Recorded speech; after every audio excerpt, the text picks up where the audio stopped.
it's less drama when the show starts. Oh, okay. I'd like to get that announcement in advance.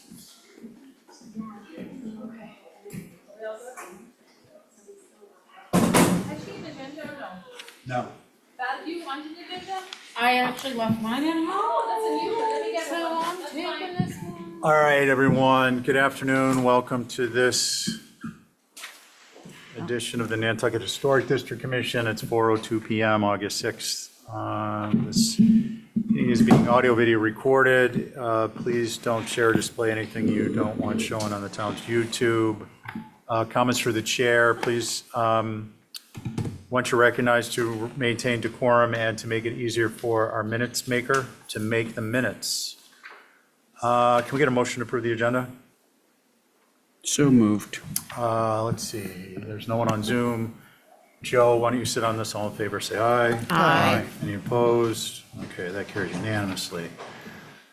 Commissioner discussion. I'd like to forego this till next week unless somebody has a burning desire to talk about this topic, which I put on the agenda. Just says we got a bunch of stuff. I'm certainly good with that. Good, okay, so we'll keep that on for next week, please, Holly. I will announce we are on our new business, old business rotation. The exceptions to those, that rotation and the alternating weeks will be if at a prior meeting, the commission voted to hear a particular application on a particular date, subject to them making the submission deadlines. We are doing primarily new business this week. Can I get a motion to approve consent? Oh, actually, does anyone need to recuse? I do. Okay, so raise off. So Connie and Carrie, motion to approve consent, Mr. Chair, I have a few to remove from consent. okay. Which are they? Number 1, 2, 3, 4, and 5. Boy. Okay. It sounds like it'll be fun. Is Matt here? All right, so Matt is on those, Linda is on one of those. Linda, you're two of them, so we'll pick those up. Any other consents that people want to question the judgment upon? Yeah, I'll get to in a minute. Bear with me. So before we vote on consents, can I get a clarification on the agenda? Number 25 is blank. That's intentional?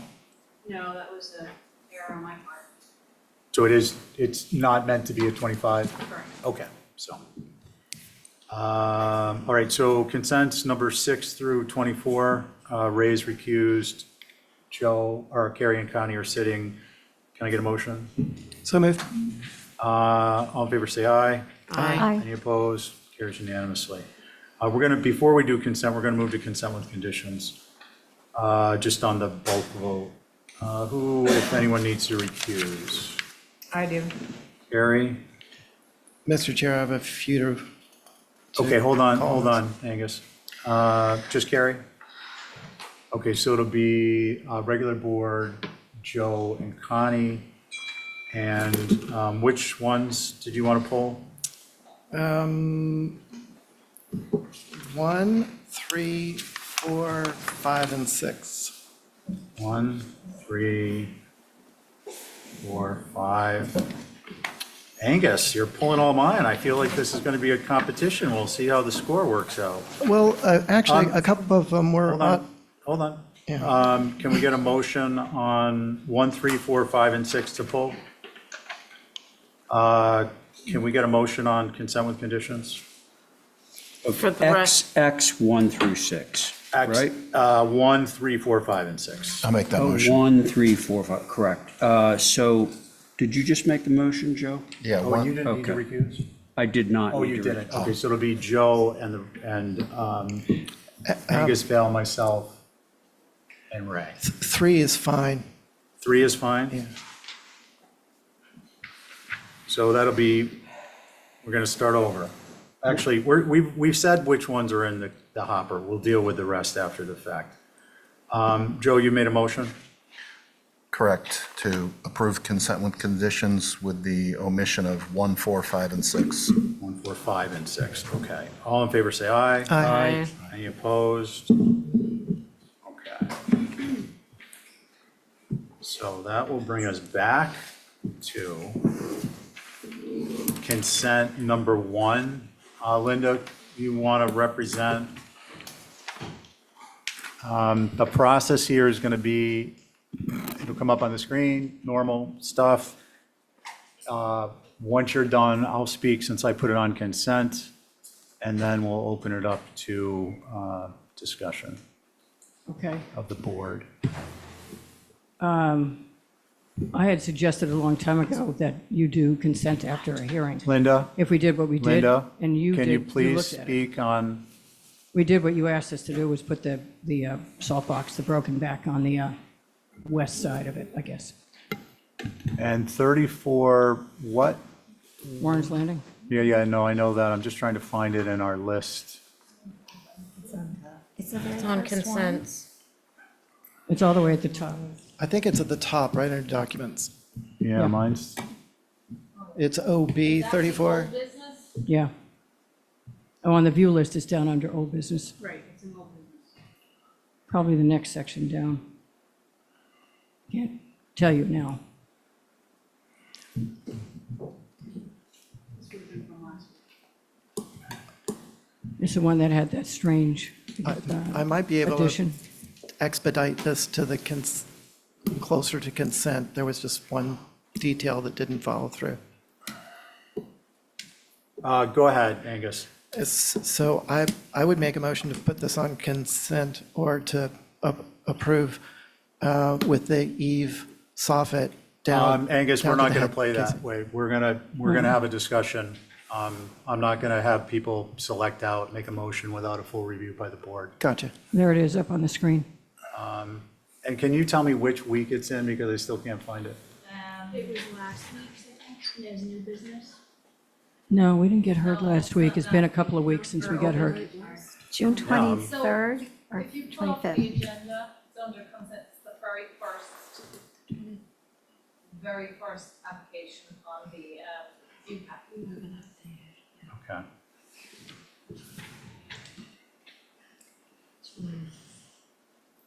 Okay, Linda, do a walkthrough quickly, just show. Walk through, we fixed that side. You didn't like the way it was before, so you said you knew that we would put a broken back. We have to change the interior floor space. It actually drops down from the interior of the house. Okay, and then speak to visibility, please. We already sort of figured out there's very minimal visibility of this, Okay, given the existing screening and how far back it is from the road now. It was a lot closer to the road before. all right, can you, I okay, don't know if it's up there with any of it. It's in the previous submission.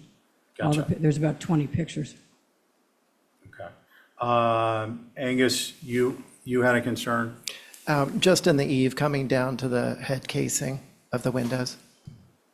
On, I think it's the next Right now, there's elevation. a roof pitch of, I think, 3, and that might get it closer to, a 4 pitch, which is minimum. Well, we already decided at the last hearing that you knew it was going to be less than a 4 pitch. That was already discussed in order to get that on the broken back and not impact the main house. I think if you go to the next screen, you can take a look at it from the west side. There we go. I can run a trim band there, but I can't lower that floor any farther than it is. It's already coming down off the main ridge, main house. Okay, Linda, let. And that side's not Angus, is there anything visible. else? That's all. Okay. I put this on consent because of the visibility, and I think, as a general matter, I want to speak on consents. We're not ever going to get through our agenda if we make everything 100% perfect. Now, I'm not suggesting we should make it 60% perfect, and I'm not suggesting we should make it anything less than, what's that book, 95% perfect? I mean, we could pull these things, take these out and pull them apart all night long. That was not the definition of consent. The consensus definition of consent was that the majority would vote on it. I'm not trying to dissuade anyone from pulling out items, but I just want to be clear, at least on the philosophy we discussed, in order that we can be talking about more important things than whether a particular window set is ganged or there's a baluster that should be a shingled wall that's, behind a house. Because we have area plans, we have demo, move off policy. We have policies on when TDL versus SDL could be approved. I mean, you name it, we need to do it. So I would prefer that we try and consolidate our efforts into those items. What's the pleasure of the commission on this? I think it's you, actually, The board is, sorry, Ray, No, I You're can sit chairing on it. it. yeah. Oh, I'm chairing it? Ray, Oh, Abby, yeah, Val, okay. and Angus. I'm chairing and it, there we are. Connie. All right, so the board is established. yeah, it's established. So let's, okay. Who wants to speak on this? I will. I had no concerns with this, so I would motion to approve as submitted. Does anyone have any objections to that? I had some, but I'm not going to stop a vote. Okay. By the way, hi. I didn't realize you walked in. That's funny. Okay, so there's a motion on the table. Should I just put it to a vote? Yeah. All those in favor say aye. Aye. Aye. Any opposed? I'm a no. So Abby's a no. So that's 4 in favor, 1 opposed. Okay, back to you, Stephen, at Flintlock. What, Okay. do I stay here? Did you pull another Yeah, one? we're of gonna, those? Matt's not here yet. Oh, Matt is here. He came in. Matt, would you mind if we dispense with Linda's next one on, so Linda, we're gonna go right to 15 Morey Lane, revise door. It's just a human door facing the house that's not visible unless you airlift in there. They needed a second means of egress for his one-bedroom apartment on the second floor. And it's just a one human door, not a garage door. The garage has already been approved in total, except that we had to add the human door. Okay. I'm pulling it up. Angus, your concern? So this faces Morey Lane, and there's already, there were concerns about the height of this structure in general, but how different the door height is from the windows. It looks okay with the windows, but with the door added facing the street, it looked inappropriate to me. And it looks like there's already another door going out the other side of the building from the garage. So there are garage doors and another passageway door, so it seemed unnecessary. It is necessary, 2 means of access. That's one access. The other door is the other access. That's the program. And I've already spoken to the building commissioner yesterday about it because he asked me about it. He said, so long as I had the 2 doors, I'm fine. Okay, so what you're saying is this is an egress door? Yeah, both of them. Through the garage. Well, yeah, they both are. Yeah. And, so I put this on consent one because, Linda, can you address the distance this is from Morey Lane? Oh, boy. I think I have it on one of the maps, if you... Approximately is fine. Oh, at least 70 feet, if not 80. And there's landscaping along Morey Oh, Lane. he's got a pretty good hedge there, but this is, as I say, the building was already approved, and it looks like a cottage, actually, with a door facing the street. Okay, thank you. I would prefer that it looked perfect and symmetrical, but it wasn't about my preference. It was about whether it would be approved by a majority vote of the membership. Would anyone like to comment on this? I think it's the regular board, Mr. Chairman. Yes. Yeah, Yeah. new application. Anyone concerns? Sorry, just to clarify, the garage doors face Morey Lane, is that correct? No. No. The proposed door. They made us face the other direction, as far as I know. The door that's circled in red faces Morey Lane. Yeah. Concerns? Motion? So moved. Oh, did Val beat me? No, you did. All right, approve is submitted. Yeah. All All in favor, say aye. Aye. Any Aye. opposed? Yes. Okay. Matt, 32 Flintlock, And that's it for those, the first couple of that was it comments. for the, yeah, Because I 25. represent number 8 also, but I think that was on your blanket approval, wasn't it? Yes. Okay. Matt, good evening. I should say good afternoon. It's like evening. Good afternoon.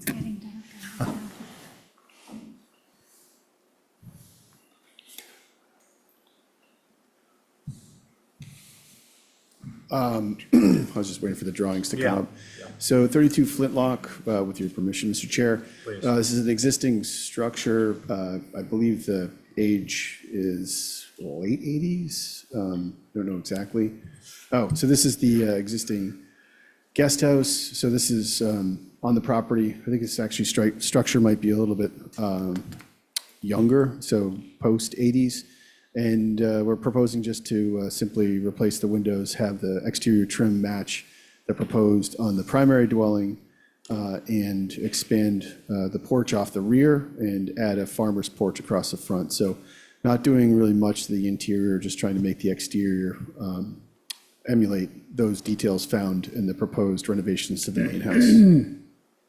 Okay, thanks, Matt. Angus, your concerns?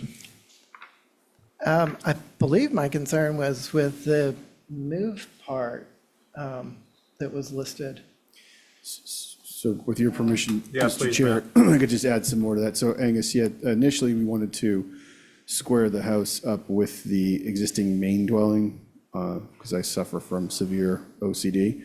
And, but in the end, we weren't doing enough to it. And I think that it's so far removed from the structure, it's fine where it was. So our initial submission did have it rotated. And this, we supplemented the submission with not rotating it, but everything else still applies. Okay, I didn't see a before, previous or, another location other than what was circled. So it was just confusing. I didn't know if that Yeah. was the proposed or whether it was going to change from that. Okay, and Matt, your first initial application was for a rotation of some number of degrees with the footprint being replicated probably over 90 or 95%. Yeah, actually, we're not. No, I'm just to be clear, on the original move, it was to basically keep the building in place and turn it slightly to square up to the main house. Exactly. Okay. What do we want to do with this, folks? Motion to approve is submitted. All in favor, say aye. Aye. Regular board. Okay. Matt, main house? So while the drawings come up, so this is an existing structure from the 80s, and we're basically doing an addition and adding some square footage in some strategic locations. We're not really removing any portion of the existing house, just doing an addition and adding some wraparound porches. It's not the most, if you can look at the existing condition photos, if you just scroll up, you can see that it's not the most attractive house, and so what we're trying to do is keep that existing framework and work within it. Majority of the windows and doors are staying where they are. We are changing the trim color to white and adding some wraparound porches to take advantage of some of the views. Trying to think if there's anything else. Again, we're omitting the half-round windows, which are indicative of that time period, and hopefully improving. I think this elevation is probably the most telling. You can kind of see in the upper right-hand corner, it's a 3/16 elevation of the existing condition versus the proposed. So we were able to keep majority of the primary mass roof pitches. There's an existing roof walk on it, and so a majority of it is just fenestration changes, wraparound porches, and trim alterations. Okay, thank you. So I put this on consent because it's a tremendous net benefit to my mind. I figured it would, well, there may be some discussion over whether a window that's aesthetic gang window should be separated or not, that the revisions themselves would be approvable by a majority vote. Angus, your concerns? I agree with the chair. There are vast improvements in this proposal. Excuse me. My concern was the policy of having the second floor decks be approximately 8-foot maximum, and what's proposed, it's 12 feet. and it projects towards the driveway and the entry, and it was a concern. Okay, thank you. So I also looked at that. If you look at sheet A21, you'll see the decks, one of which is completely floating and facing the east. The other is worked into the roof on the, let's see, on the south. Whereas this covered porch is, or I'm sorry, this deck on the second floor is shingle walled, integrated into the roof structure, so I did not have a concern with it. I note that the 8-foot floating is typically, if you look at within building with Nantucket in mind, if you look at sheet A2.1, the existing south elevation, it's meant to prevent the, in the upper right-hand corner, that deck that's there from being more than 8 feet from the home, because it's literally a freestanding deck. I believe that building with Nantucket in mind indicates freestanding deck, but I may be incorrect on that. Concerns, anyone? Mr. Chair, Yeah, before you make a motion, I just want a point of clarification. The site plan for this application actually shows the other structure that you all just approved on as 90 degrees, not as canted as it is. It's not going to be moved. So I would just recommend to have a revised site plan for this application. Thank you. sure. Back to this one. Yeah, I had a concern about that porch projecting. okay, what's your too deep. solution? Pull it Proposed. back. Okay, well, I mean, as opposed to being arbitrary, what is the proposed solution? Well, it's usually, don't we say 8 feet? So I'm asking you what you would like to do. I'm just going with what we've always done, and it's always been 8 feet. Anyone else? If I could just add, if it breaks at about 8 feet, I think that's about where the hip comes into the deck, and I think that that would be an appropriate place to cut it back to. That might end up being more than 8 feet, but I think that that's better than 12 feet. Okay. Actually, that hip is taller than the roof to the sides of it, so it's going to create a detail that's going to be atypical, which this I didn't get into because it addressed it. If you look at the north elevation on sheet A2.1, A2.2, this is probably the better part of 6 inch. The gable parallel to the street, I guess, is 6 inches taller, so that would need to be modified too. And the pitch on that mat, do you know? I think it should be shown in the drawings, but I It's a want to say 5. it's 5, yeah. 5, so it'd have to go down to match the, covered porch. That is a Thoughts on that, 5 as Matt? well. Yeah, I mean, if I could, I know that the 8-foot depth is something, it's like kind of a guide, if you will, but I think that there's certainly been instances where that it's been larger than 8 feet. I will also point out that this structure in particular, it's an existing structure, and all the living space is on the second floor. And so we intentionally avoided putting decks on the front of the structure and did put this one on the side, so it wasn't such a predominant feature, and then also cut it back in. So to what extent we could keep it the size it is, that would be our preference. If the board deems appropriate, I could come back with a revised deck, and with a smaller second floor deck area. Okay, yeah, because I think you'd have to move your stair around, Yeah, I would have to move some stuff. so that'll change your elevations. Okay, what do we want to do, folks? If you could go, Fiona, if you could go to the floor plan, the second floor plan? Yeah, Thank you. There. So, I mean, I think that if it happens right there, where that dimension line is, I don't think you have to change any roofs, because it looks like that's where the hip of the roof would be. If you want to do it, but through you, Mr. Chair, I'm happy to take a run at it through staff, and Yeah, if there's any other edits or it doesn't work for some reason, we can come back before you. If the drive were coming from the other side or some other way, it would be different, but this is like sort of the first thing that you see. Even though it's on the side of the house, it's basically the entry from the Yeah. street. So that isn't going to work. So Matt, if you move that deck wall, the sidewall back to the termination point of the hip, it's this, the primary gable on the covered porch, the front porch, is going to be taller. It's going to have, I think it's going to have an odd detail in there. Matt, would you prefer to hold for revisions? Certainly happy to. May I just Yeah, give my little Please. perspective on this? The 8-foot deck rule has been in place for a long time. And it came into play because of what we see in the existing east elevation. This is the famous Tom Nevers upside-down house, deck on spindly little 4x4 or 6x6 posts, not integrated into the architecture at all, appended onto the side of the building. And the HUC rightly said, well, if you're going to do something like that, it can only come out 8 feet. The board, architecture, everything has evolved since that time in the late 1980s. And I believe, as a few people at the table have said, that as seen in its entirety, this is a net benefit to the architecture.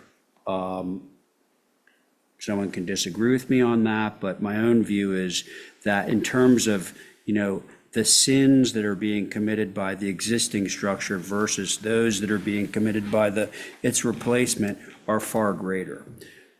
So that's my opinion. thanks. May I add to that? Yeah, please. For me, it's a matter of what is really the deck is 8 feet from the stair, and the stair runs along the building. So to me, it's not over 8, really. That's a function of where the stair is, but anyway, I am also okay with those.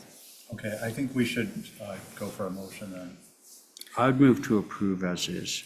Okay, so this is regular board. All in favor, say aye. Aye. Aye. Any Say it. opposed? Opposed? Okay, so for the record, 4 in favor, 1 opposed. Angus, that moves us on to, Abby, too. Was that right? 4 to 1? No, I I- think it was 3 to 2. You were I was against, swayed. right, Abby? you were No, swayed. I was swayed in favor. Yeah, that's all. Oh, I'm sorry, I missed that. Thank you. Thank you, Abby. Let's see, 28 Clifton, new garage.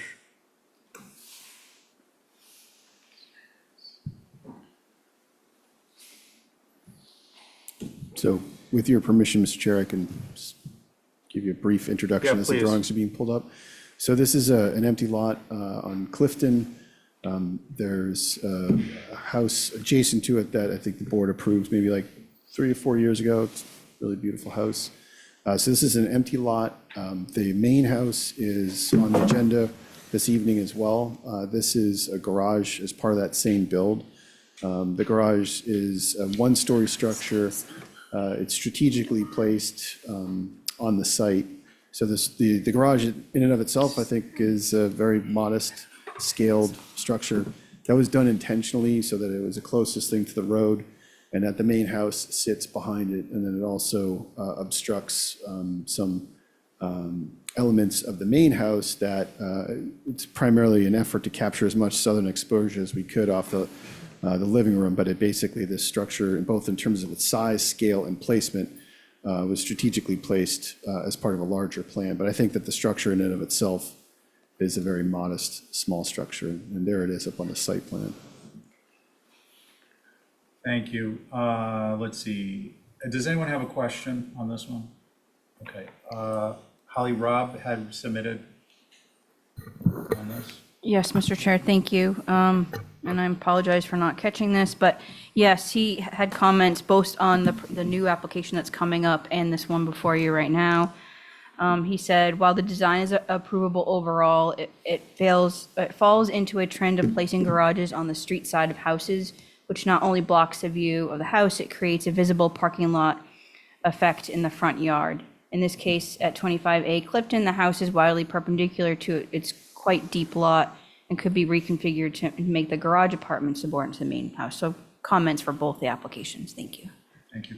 Matt, can you clarify, this is a garage or a garage apartment? Not that it's relevant, but This is just a garage. There's no second floor program. thank you. And, I just wanted to get clarification because that came up. and I think that perspective that's on screen right now, again, we wanted the main mass of the house to be framed, if you will, by the the secondary additive mass on the right, which is a first floor program. It's intentionally a one-story, and this garage is intended to be a one-story. So we wanted to essentially create a composition from the street, so we had these one-story elements. And there is precedent for single-story structures in front of, certainly not obstructing the main mass, but a complement to the main mass. Gotcha. Thank you, Matt. Angus, your concern? So I think Rob expressed my concerns. It's not about the structure itself. I think that's appropriately designed. It's the siding being in front of the house, which is, I think we've looked at too many beach houses where the beach house is facing the water, and that's the front, it's the water side. So the street side is the back, and that's where the parking and the garage are. But unfortunately, that vernacular has been proliferating throughout the island, and it's not within the guidelines, and it's not appropriate. Angus, can you clarify that? Did you say parking in the front basically is not appropriate? The, right, that, well, to have secondary structures on the street side of the house. And then it forces the parking, so there are cars in front of the house rather than having the facade visible. So if the house were configured in such a way that there was room to get around it so that the garage could be beside it or behind it, it would work out better. Okay, thank you. I have a slight solution to this. Actually, I'm going to speak because I put it on consent. So there are garages in this configuration on S Road off Lindbergh, Shell Street, just after Broadway ends. So as you're coming right out of Broadway on the right-hand side, 5 McKinley, 25, 29, 33 Coffin, 5 Coffin, which actually opens to Lindbergh Ave. 5 Blackfish, 63 Burnell, 416 and 18 Tulati, 31, 37, 39 Sankaty Road, and various others on Sankaty Road. And certainly not beachside homes as of yet. 23, 25, 29, 33, 47, 49, 61, 63, 65, 67 Baxter Road. Many of those there are the, many of those there are there for a very long time, or they have an original counterpart. I'm not insensitive to Rob's comment. I would prefer that a garage would be behind a home or to the side of the home. However, I would not wish to defend this on appeal in front of the select board. And it's not preferred, it's not inappropriate in my mind. So that's why I put it on, presuming, of course, that somewhere in all of that, at least a majority, if not more, of the commission would vote in favor. Abby, you can please speak your piece now. Thank you. So I think if this garage were pulled to, I mean, first of all, I am not in favor of putting garages that obscure the view of the main house. But I think if this were pulled forward towards the road, it would sort of mitigate that problem. It's just that it's in competition with the dwelling, which is quite a handsome house. So, but the other problem that this has created is that now the driveway is in front of the building, and now we're going to see all the Jeeps in front of the house. So it's a complicated problem. It's not just where it's sited. And it's becoming more and more prevalent that people are putting their driveways like flooded right up to the house. And now we're seeing cars in front of the house. But, so my solution to this would be to pull it forward so that you get a better, so it's not sort of in the way of the main house. Okay, thank you. Does anyone else have a concern? Well, unfortunately, the setback is 30. and Yeah, it's at the They're right setback. on the setback, so they can't pull it any farther forward. Mm. They could reconfigure the driveway, I think. Yeah. If I For sure. could, through you, Mr. Chair, offer Yeah. a suggestion that aligns with Abby and Val's comment, is we could potentially push the house back. Well, before we redesign everything, I just want to comment, moving the garage forward creates the bigger than it is fish. And if you're a fisherman, and you're not a good fisherman, you know what that means. I know, but that's moot anyway, because Right. it's at the front yard setback right now. Are there any other concerns?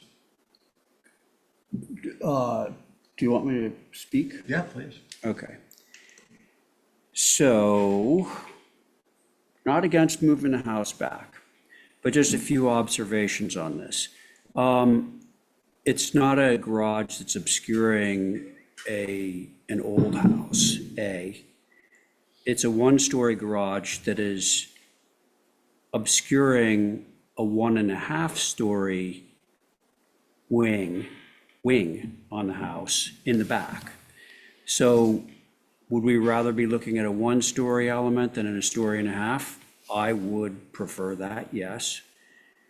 And just as an aside, I know it's not in Sconset, but every single house on the bluff side of Grant Avenue, I just did it in my head, every single house on the bluff side of Grant Avenue, all going all the way around Lincoln Circle, every single house there has a garage in the front.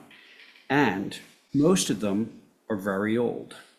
So we can say that there's not precedent and it's not appropriate to do that. Oh, and by the way, those old garages obscure the old houses behind the old garages. So this is done, it's not a new policy move for the HDC. This idea of putting a garage in front of a house has existed long before any of us was ever born, honestly. So that's my opinion. Motion? I'll move to approve. But I stand by what I say about if you want to move the house back, I'm totally for that. Yeah, and Matt, I didn't want to imply that I'd be against that. I just don't want to open a discussion about the house when we're talking Yeah. about a garage. Right. So there's a motion on the floor, regular board, all in favor, say aye. Aye. Aye. Any opposed? I'll be a nay. I'm an A. Kathy and Angus for the you. record are no's. Okay, hold on a second.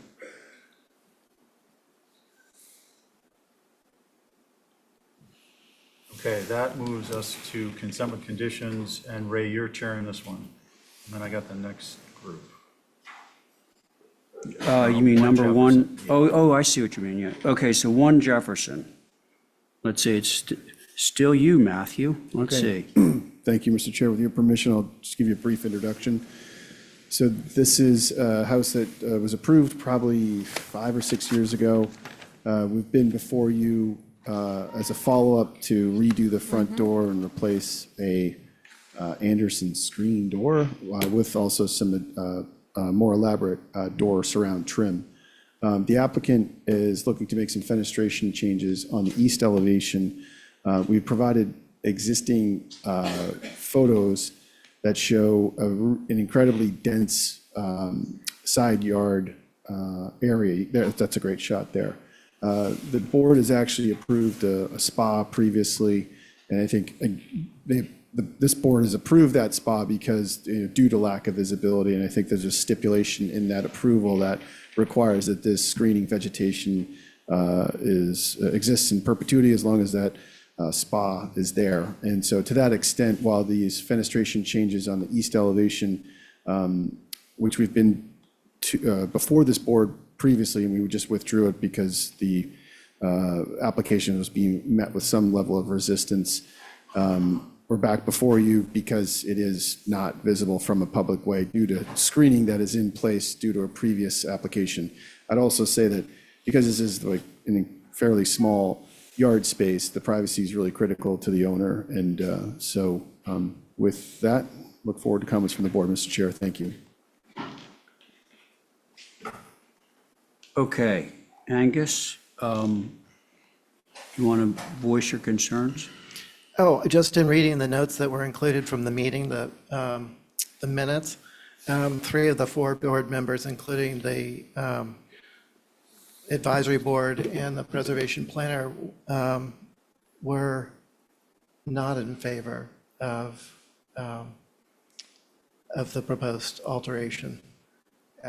So that just caught my eye that it was on a consent list. Okay.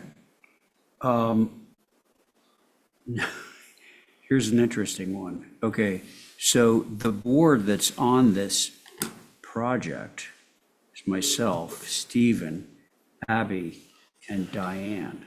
Right, so it's a 3-person board, right? Yeah.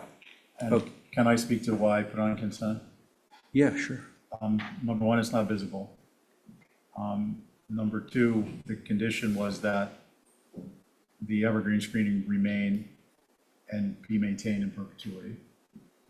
Number 3, although I had no concerns during the minutes, the original hearing, the 2 remaining sitting members only discussed perhaps splitting the units apart, not that they weren't in favor of the design. So I think that's kind of a material misrepresentation. I'm not suggesting it's intentional, but it's not correct. And given the fact that this isn't going to be visible, that's why I went ahead and put it on consent. So that was the rationale, Mr. Chair. Okay. The condition, of course, being evergreen screening in perpetuity, which clearly exists at the moment. Holly, did you want to say something on this? I mean, my comments are on the record, but I think while vegetation is there in perpetuity, hopefully that will actually stay in perpetuity, so I wouldn't have any concerns on that. If that caveat was not placed on it, I would have more concerns on what's being proposed. Thank you. Okay, Holly, thank you.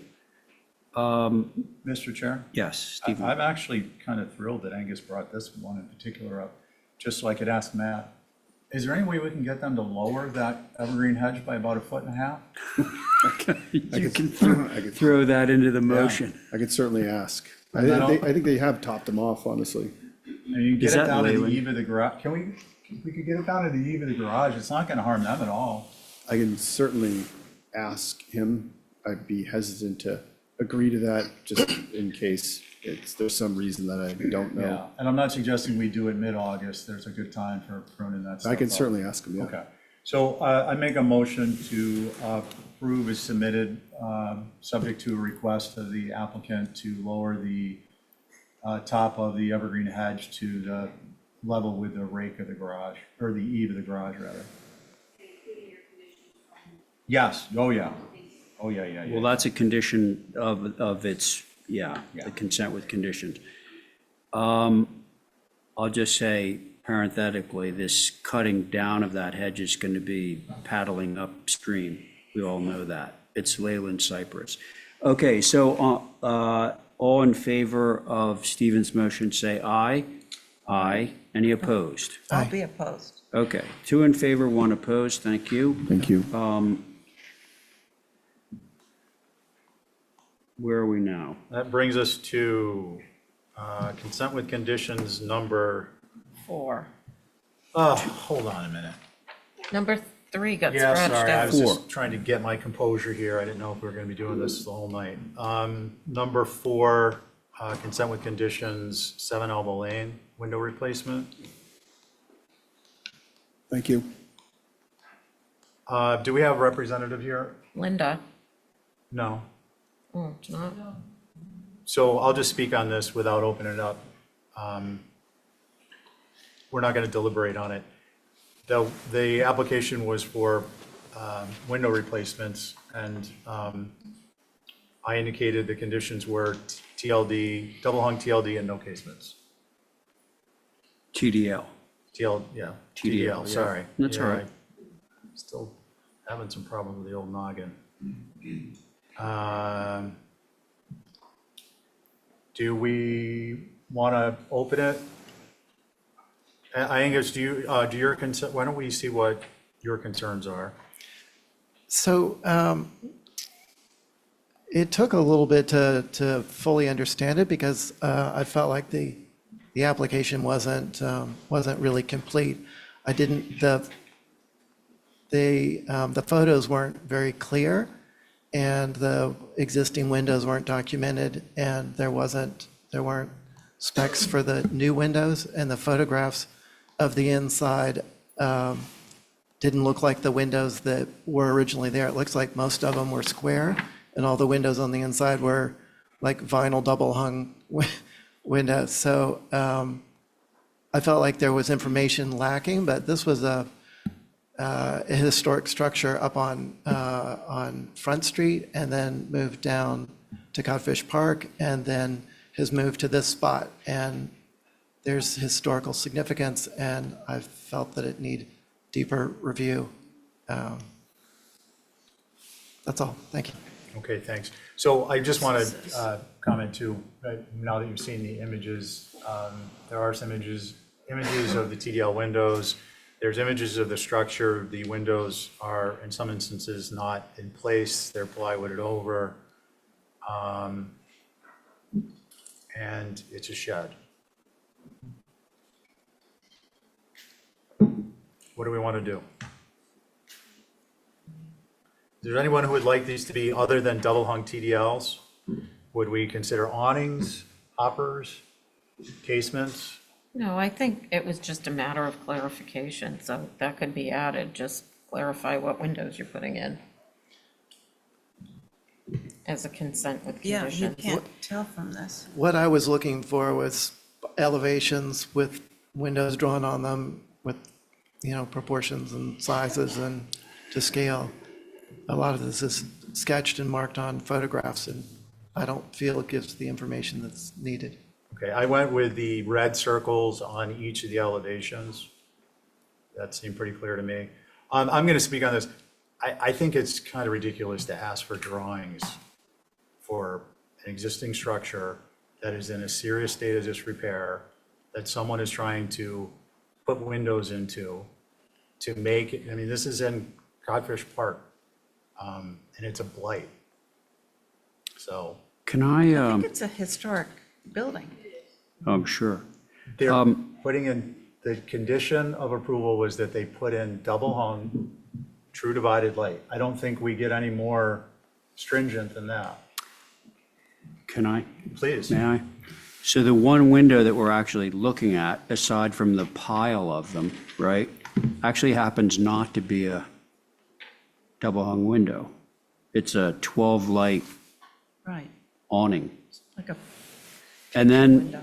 I think the other windows appear, but it's hard to tell from the plywood, that they may be also casements or whatever.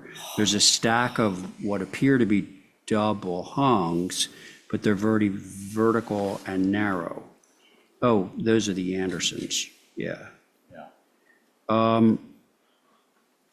I don't think it's a bad idea to get clarification on like what size windows are going to fit into those apertures. Sure. That's So a simple thing, that could actually be, if we amended the condition, consent with condition, if it read through staff, window type and size to be indicated on the drawings. yeah, It doesn't even have to be drawings, just on the pictures. Okay, well, that's just my 10 cents there. I'm done. And Mr. Chair, Yeah, this application, I didn't really get to review because I apologize. I was at an APC camp, so I didn't get to really opine on this one going on consent.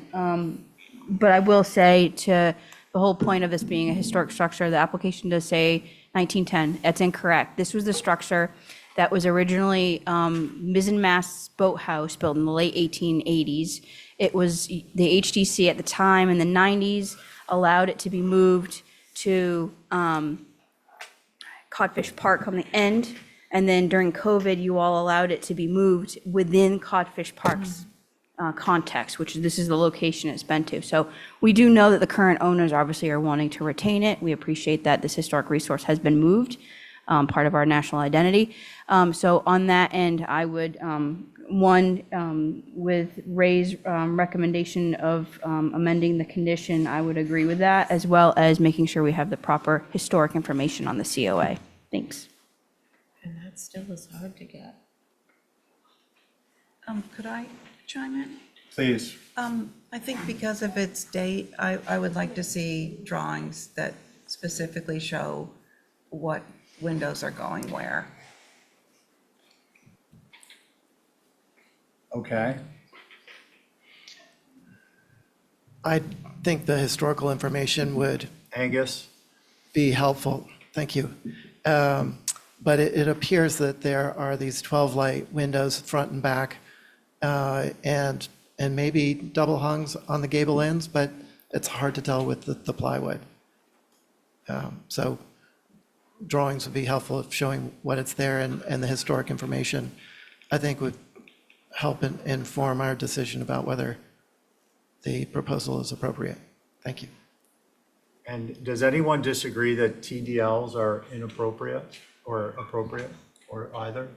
I can't imagine so. So it's, let's see, it's August 6th at 4:53 PM. And the condition was that the windows be TDL, double hung to match what was shown in the interior. And we are now instead, it seems like we're asking for full-fledged drawings. I just want to make sure I've got all this. Do we want a window survey? I personally just want to have the same windows that were there before go into the apertures that are sized. That's all. Yeah, and I just, to be clear, I didn't specify that because the application didn't ask to change the openings. It was to replace windows, so. Do you want to make a motion, Ray? Because I'd love to get this thing moving. Yeah.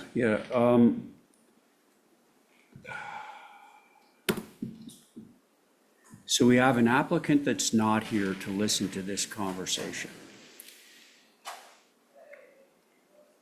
I think this could be reapplied for as a like-kind replacement. We still have our single glazed windows going in, although the person who's doing the work is going to show us or show the staff what those window configurations are, their light configuration, whether they're double hung, casement, whatever.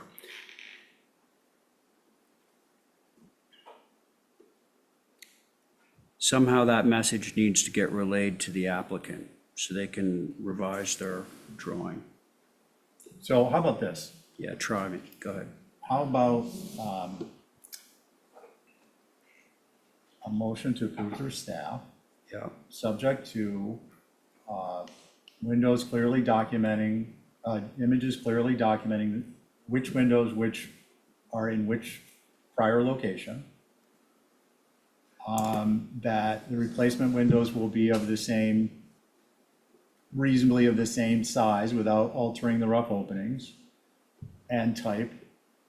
And that if the original windows are SDL, which it appears some of them are, that is not relevant to our decision. We are determining that all windows will be TDL and presumably with triple track storms.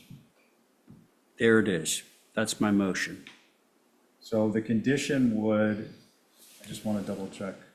TDL is the main condition. Yeah, that was really the operative. I mean, really, what we're discussing right now should have been, could have been a like-kind replacement. If I may, Yeah. sorry to drive this on, but yes, this is technically what I see, a like-kind application. And on our like-kind applications, when staff reviews them, anything within the OHD, this is clearly in the OHD, goes to you all. So in this case, if I had this before me, I would be asking for A, the historic information and providing it as much as I could. And B, that exact, more information, because what is provided to you is not enough, and I might agree. Gotcha. Oh, and I'm sorry not to belabor, but I will, just for a second more. Like-kind replacement, but to Stephen's point, if it's truly like-kind, it would be replacing with Andersons, which we don't want. What we want is like-kind in terms of size as a single glazed window. Yeah. Donk, okay, So- that's a motion. We got Ray's motion on the floor. Abby, I'll take your comment. or Well, question. I'd say there are like at least three sizes of windows Yeah, on here. Okay. yeah. They have to fit into the existing But ROs. so it's, I mean, it's hard to see with this particular, like, what size is that window?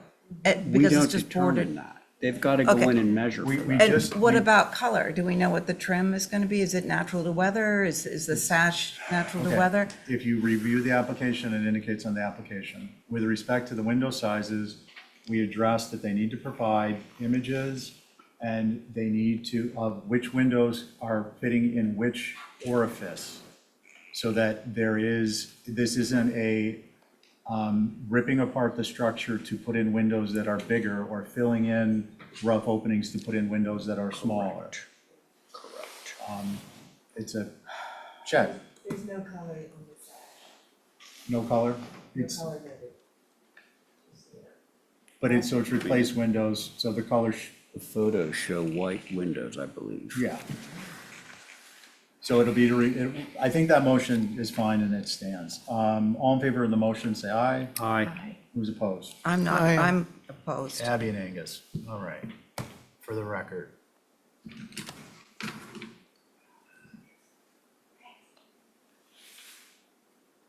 Oh, gray. Sorry. The ones inside were white. Yeah, and I think that that's something staff is fully capable of addressing. I hope so. Next, Matt.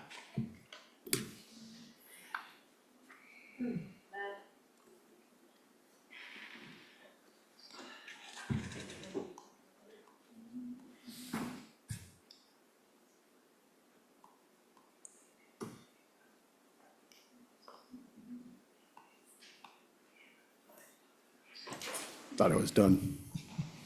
Hey, Matt, Evergreen lots, Okay, and thank you, three. Mr. Chair. So this is a recently subdivided parcel. The Nisha facility, which you reviewed, I think, 2 weeks ago, is north of this on the locust map. There are 3 lots at the south of the locust map. The highlighted one is the one that we're looking at right now. And this is basically a duplex in an effort to minimize the number of curb cuts on Evergreen. The property next door is owned by Nisha as well, which is another duplex. And so there's a shared driveway, and tried to keep the design fairly simple, story and a half design. And with that, look forward to comments from the board, Mr. Chair. Thanks, Matt. So I put these on consent because these are completely appropriate structures, subject to, I thought, as they were, but I felt that there would need to be a modification on the 5A to stack the windows above the lower sets of windows in alignment. And I didn't address parking because this isn't a hardscape. Understood. Yeah. So Angus, your concerns? Thank you. So July 5th is when we were sent the consent list, and both of these applications for One Evergreen were on my list, and I took them off the consent. So I'm not sure how they got back on when it was on my list, but my concerns, I appreciate the story and a half design. I think it helps to keep the eave low. The size of the dormer is a concern. It stretches almost the entire length of the eaves. And so I would bring those in 1 window's worth, so approximately 3 feet on either side. because as it sits with the gable facing the street, this is really reading like a two-story with a 7 pitch, rather than a story and a half with a 10 pitch. I'd also recommend lowering the eave to the split in the windows as is typically done. That's all, thank you. Thank you, Angus. Does anyone else have any concerns? Do we want to make a motion? I'm going to, before I make a motion, I'm going to just note one thing that I noted before when we were discussing the actual building, the Nisha building itself. Context. Airport Road, we have the context of the airport, and then right behind this, we've got, what do we call that big giant thing back there? I forget. Richmond, okay? Richmond, that's our context. We have the airport on one side with all of its metal buildings, and we've got Richmond on the other side with all of those prefab buildings. I think that both of these applications are completely suitable for that location. And in fact, I think I kind of wish more of the buildings look like this as opposed to something else. Thank you. Thanks, Ray. Angus, is your comment with respect to the next one the same, or was there something else? Similar issues. The other thing is I'm not especially familiar with Evergreen, so I drove over there and I drove up the length of Evergreen. And for a ways, it really is Evergreen. There are, a thick stand of pine trees in the properties. The buildings along Evergreen are set back quite a distance. So, I was balancing the change in the landscape and setting to think more about Airport Road as opposed to Evergreen Way. But, whatever the opinion is of what's across the street or further up the street, this is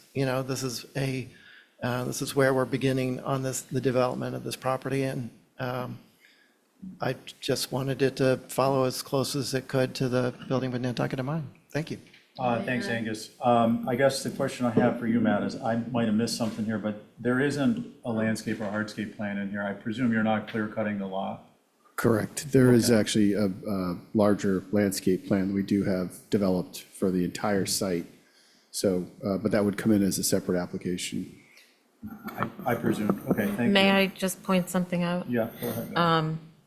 These lots were rezoned from the Evergreen area, so that's also another consideration. They're now CN, I think, That, right? through you, Mr. Commercial Chair, that's network, correct. right. Yeah.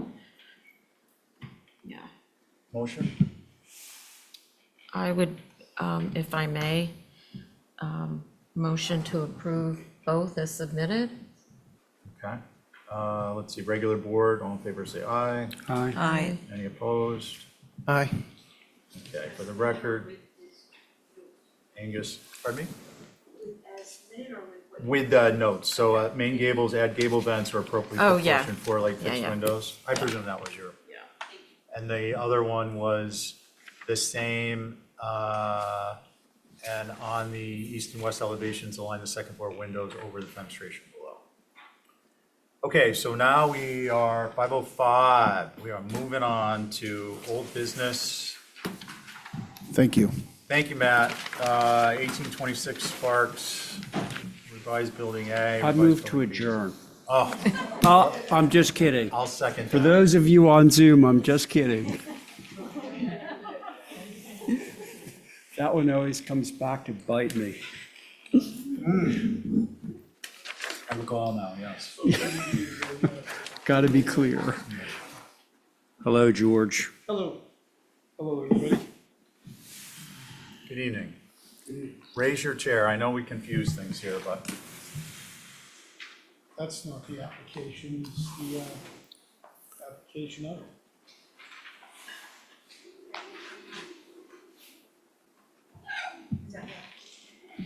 That's not the application for building building B, we didn't submit with cut gables. Building A, building B. Building, well, that was building B, No, this is building A. that's not the right, I'm just assuming maybe Linda can verify, maybe they got swapped. The application form that we use for old business with the plans, maybe? is, under today's date, there's a separate file for building A and a separate file for building B. Yeah, yep. Is that right? B is the small one, right? That's fine. B is the smaller one. We did, for the record, we did this. Yes.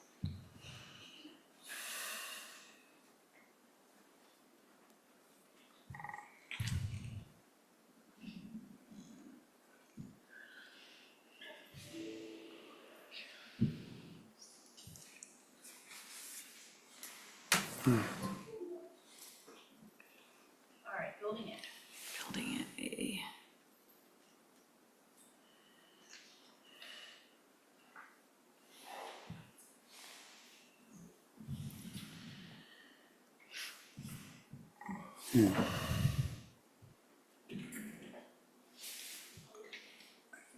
And if we skip right to the elevations, we can cut to the changes that were. Yeah, that would be based on great. last week's discussion. This one, and there's one other one that they'll bring up.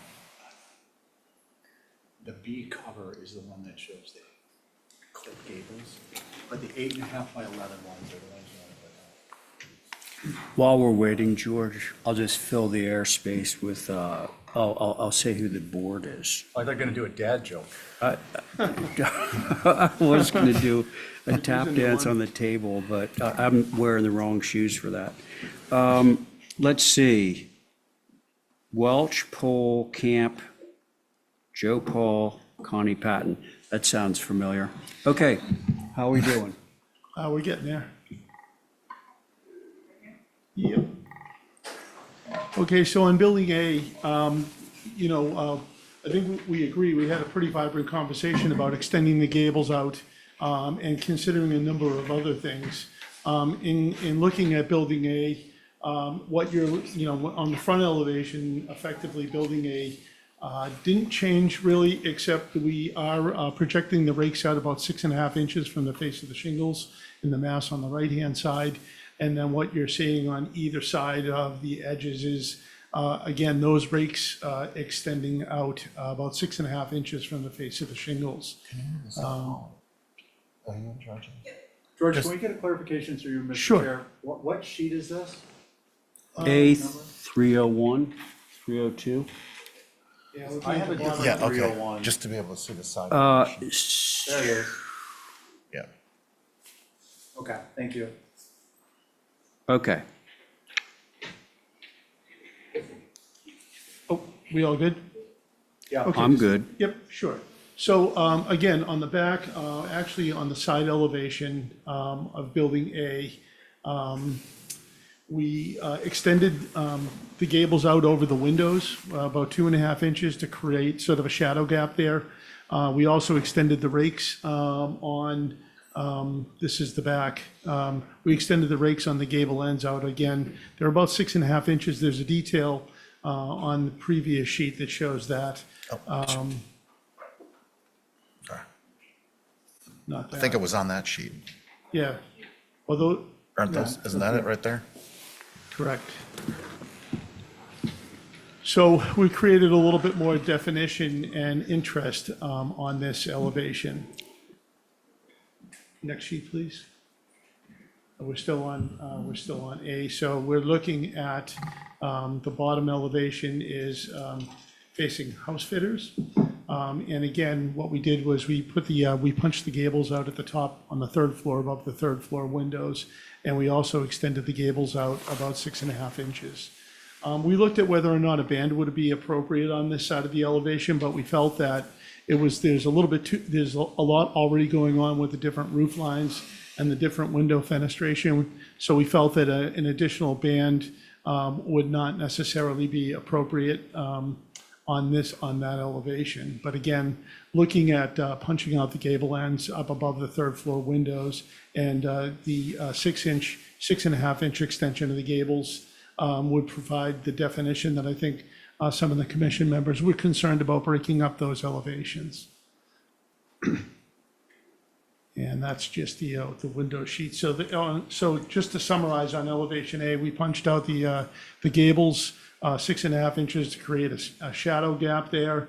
And then we also, on the end gables on either side, not on the Sparks Ave, because we have a window there in the third floor unit, but on the east and west elevation, or the elevation that goes down the walkway, we accentuated the gable ends with the trim.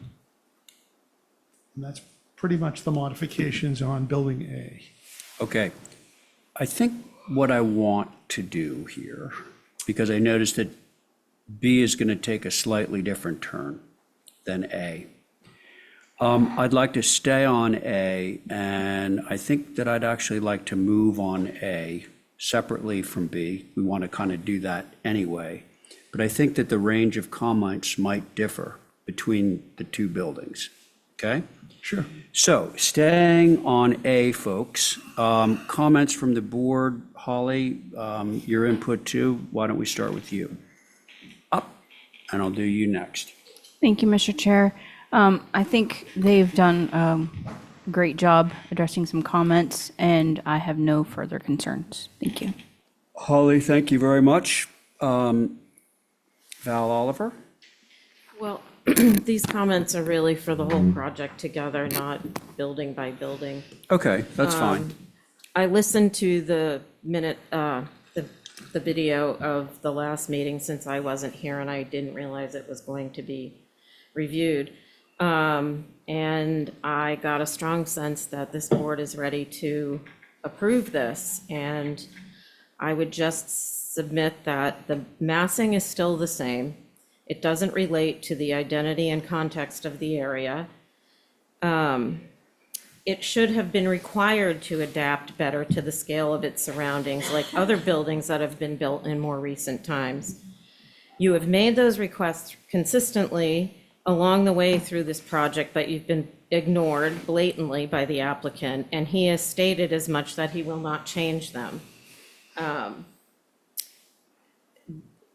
This is not going to blend in but dominate the area, and I am sorry that by dragging this on for so long, I feel you've all grown very weary and are not sticking to the usual excellence that you strive for when applicants' designs are uncharacteristic, so that the new Nantucket doesn't diminish the old Nantucket. The minimal multiple changes of details have not made this approvable, in my opinion. At the very least, there should be more variation in eave lines and roof lines, which you've consistently asked for, to lend it that additive massing look. So not even that has changed. The adamant attitude of the applicant stating he's not going to make the major changes you've consistently asked for is going to prevail here, and I feel that's an unfortunate circumstance.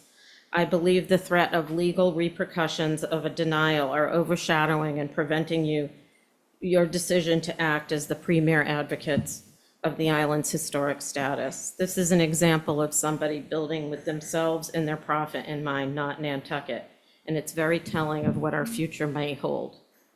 Thank you. Thank you, Val. Is there anyone else in the room or on Zoom? Oh, there we are. Just so I know, is there anybody on Zoom for this? Nobody's raised their hand, so. Mr. Chair, I don't think people realized this was going to be on. It was, when we talked about the third. Hi, HCC, Dalton Fraser. Was here because they asked him to come. Okay. So I'm in full support of the project. I think it would be great for the community. I feel like the applicant has done basically everything the board's asked for. And isn't this what CMI zoning is set up for, projects like this? So I'm a full advocate of it. Thank you. Thank you, Dalton. Anyone else? Okay. Board members. I'll go. And I'll take any comment, but clearly I'm looking for comments on Building A. Yeah. that Okay, makes sense to me, thanks. too. First of all, I agree with everything Val said. But on the other hand, we are where we are. I kind of feel like I'm involved in the good neighbor agreement before it got signed. I think if we focus on the proposed north elevation, actually, let's focus on the south. I think the flare at the, basically what that does, it creates a tympanum, as if that flare were a pediment, so that area of the gable would be a tympanum. I don't think that that works for this size of a structure. I think that that area needs to be drawn out, literally framed closer to the closed rakes, so that you have that wall area above the third floor windows is, 6 or 9 inches out, and then contained within the plane of the rake that goes all the way down to the second floor soffit. And I think that would be more appropriate, because that then would allow you to differentiate further down the structure, which on these large gables could be either at the soffit of the main roof gable, or at the first floor, approximately where those shed roofs tie in. And what that would be is, I don't think a band would be appropriate, but I think the shadow line of the shingle flare that you proposed for the third floor, above the third floor windows, would be appropriate to move down on these large gables. On the smaller gables, if you go to the north elevation, I think drawing that gable out would be inappropriate. I think that could be a flare. So you start to, change, you use the same vocabulary, but you're changing slightly based upon the size of the gable where it's applied. That's that one. That's the shingle flares. The dormers, I think, without exception, need to have the top plates buried in the head, bury the header into the top. Yeah. Bury the header into the top plates and recess the rafters, so that basically you're eliminating the necessity for both a fascia and a head casing. And what that'll allow you to do is bring the roof dormer, roof planes down on these shed dormers by approximately the better part of 4 to 5 inches, depending on how you detail it, which won't have a dramatic effect viewed directly on, but it will have a fairly substantial effect as viewed from each of the side of these dormers, because they extend up a relatively long roof plane. That would be, that's a universal concern. And the other one was, I think that, the suggestions at the last meeting, in essence, were to try and get away from a kind of a Quaker-style structure that, in its simplicity, additive massing, more extended additive massing aside. And that what didn't get captured, and I think you've done a really great job on the first floor, identifying the commercial nature of the structure and kind of capturing it in a way that it's a little overpowering relative to Main Street, because Main Street, those windows are broken up and they're different building by building. Here you've got, rows of 5 or more of these retail fenestration packages. I think on the second and the third floor, we need to pay attention, through you, need to pay attention to detailing these trim packages some way. It may be, I'm not quite certain, the detail, but there needs to be a little bit more interest in the trim, I believe, because just the expanse of space in the sheer number of window units. Also, I think the window units could get bumped up. On the second floor, I think they could be a little taller, a little wider. I think that that would help with the perception of these structures being so large. It's a masking technique. And those are really my comments. Thanks, Mr. Chair. Thank you, Stephen. Who's next? I'll go. Joseph. Yeah, I think it's worth rewinding the clock just a little bit, because as Val is speaking, I'm thinking about the way this building A and B was one building. It was an H-shaped plan with gables, three-story buildings with gable forward right on the street. And it's evolved, in my opinion, quite a bit beyond just details. The buildings were split into two separate buildings with I think, a believable pedestrian connection between front and back. And then building A was shifted so that that center section more than doubled the amount of green space in front of the building. And I think that that completely changed the way this building will be perceived from the street, with the amount of green space in front. I mean, and to me, that goes way beyond details. Those are massing changes. And then building A was finessed, the link that was there, and there have been some height adjustments, and all along there have been details that have been addressed by the applicant. Not once have I thought about how long this process has gone on and potential lawsuits or anything. I mean, just seems proportionate to the size of the building, frankly. And the fact that the context is evolving makes it more complicated, but certainly there hasn't been anything looming over my head that's moved me to be, in favor of this structure versus opposed to it. I think that we've made a lot of suggestions to bring things down to the human scale along the sidewalk, the storefront details and so forth, and even lattice work and some shed roof elements on the first floor to help mitigate height. And then I think that at some point, the massing has essentially not changed. I don't know how many meetings that goes back, maybe at least 3. And since then, we've talked about dormers and tweaking dormers. And Stephen just made I think, a good comment about losing the head casing on the shed dormers and bringing the fascia boards down. And last meeting, we talked about that detail on the upper gables, which, at least the way I understand it, there is a change in plane between the gable shingles above those windows and the lower plane.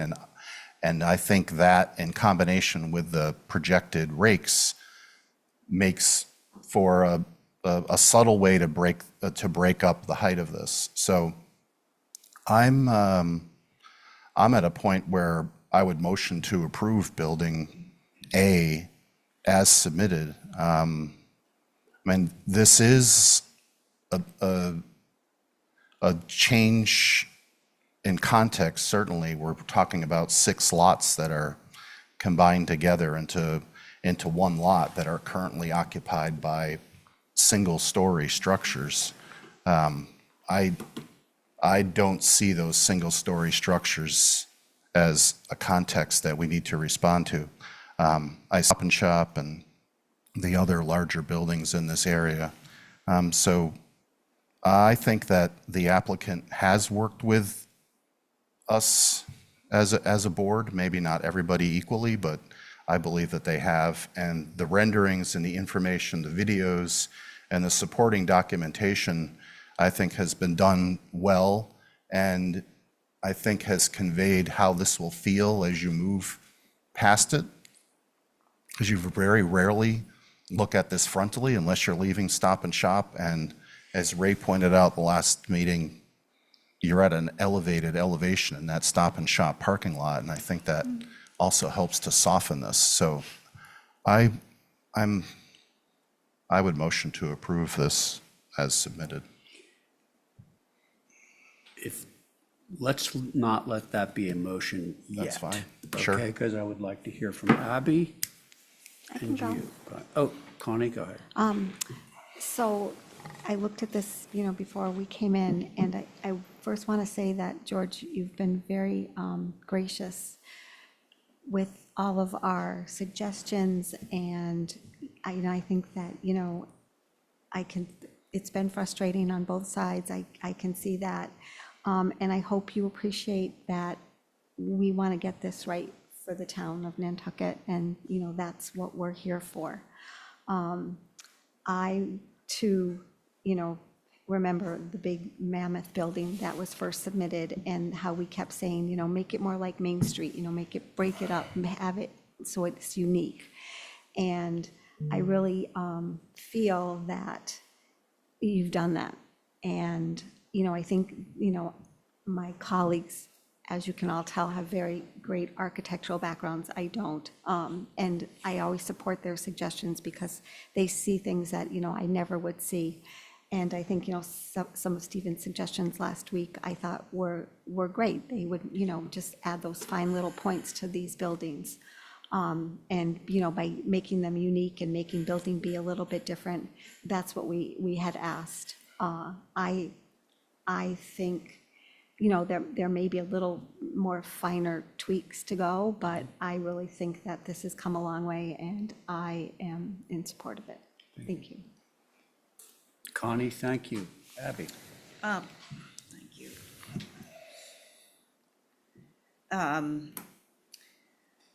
I think that the massing has never really changed. And it's a mass that is as wide as it is deep, creating a very boxy style. I think Building B is more appropriate because it's in scale with the neighborhood. But Building A has not changed at all in the 3 revisions. I feel that the Stop and Shop is a building and a parking lot that the island needs. And this is a multi-use building that sort of disregards what exists there now. And the height hasn't changed. And I think adding 150 more cars to this area, it's just, I just can't even comprehend that. So I'm stuck on the massing. I just can't comprehend it. So thank you. Okay. Abby, thank you. So I appreciate the changes. Joe said much of what I felt like I needed to say, but he said it already, so I won't. A couple of things that Stephen mentioned that I'd like to return to, and one was the tympanum idea. And I agree with him that I don't mind the way that you've done it. I think it's good. But I do think that the idea of having 2 faces of shingle that are essentially in the same plane and then, articulating it by flaring it at the bottom could be improved upon by you have an 8-inch overhang on your rake, correct? Yes. 6.5, but 8 inches would work. All right, well, I read a dimension somewhere that said It's 8 inches from the face of Okay, the sheathing. but yeah. so that's that. Then you have the shingle flare.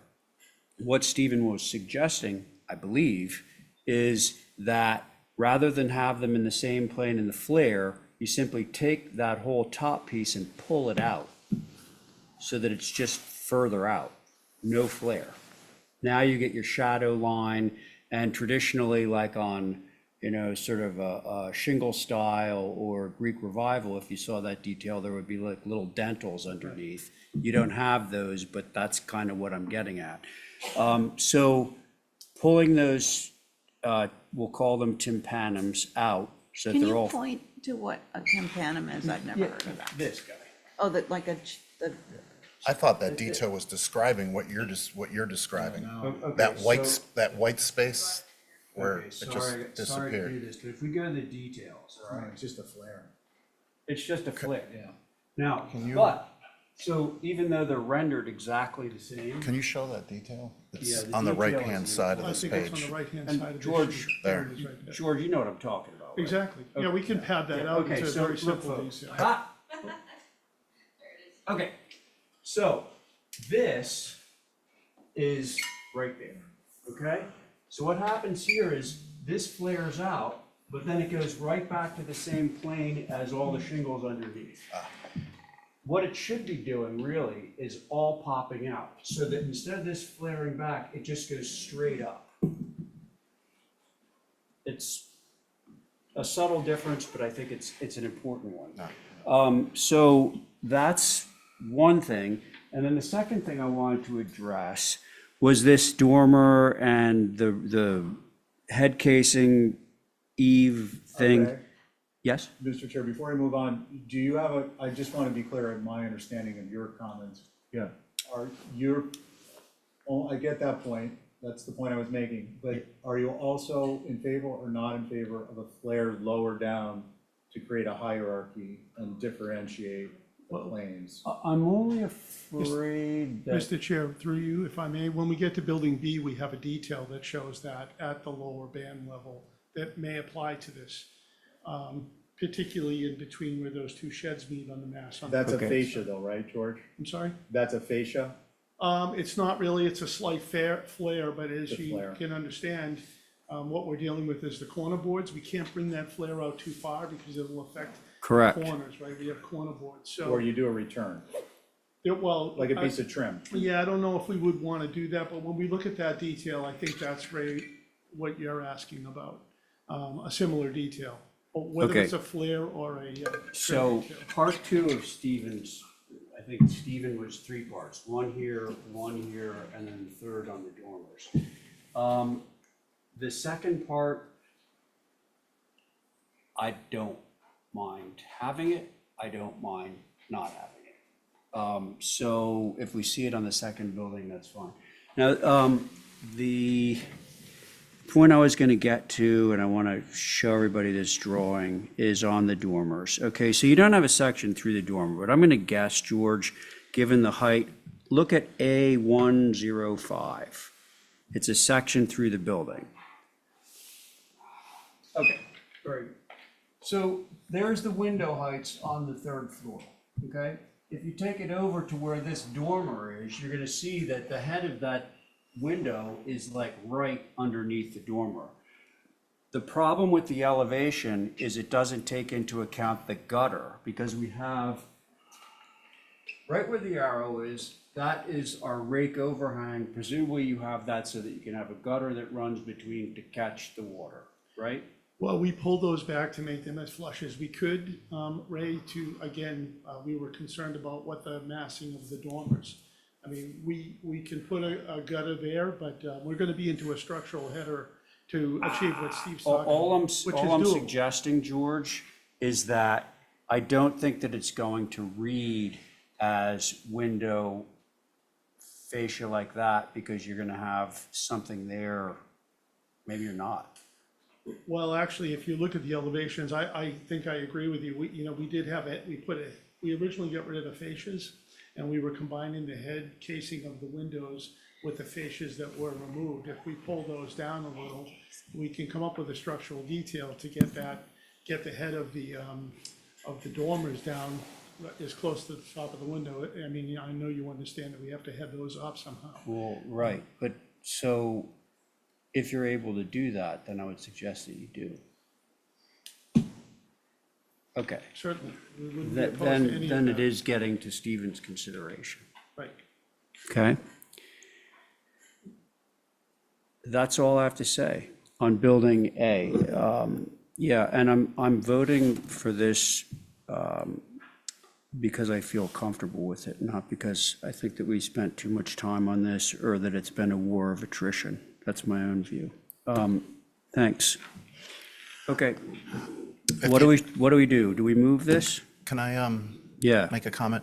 Yeah, that the upper gable detail, the way that your section, at least the way I read it, the way that that white space comes up. I thought that that detail continued up just as you described. So I'd be in favor of that modification instead of just having the shingle walls in the same flare, and having the head casing disappear on all the windows in the shed dormers and integrating the fascia into them. And with those two modifications, I would have that as a staff approval.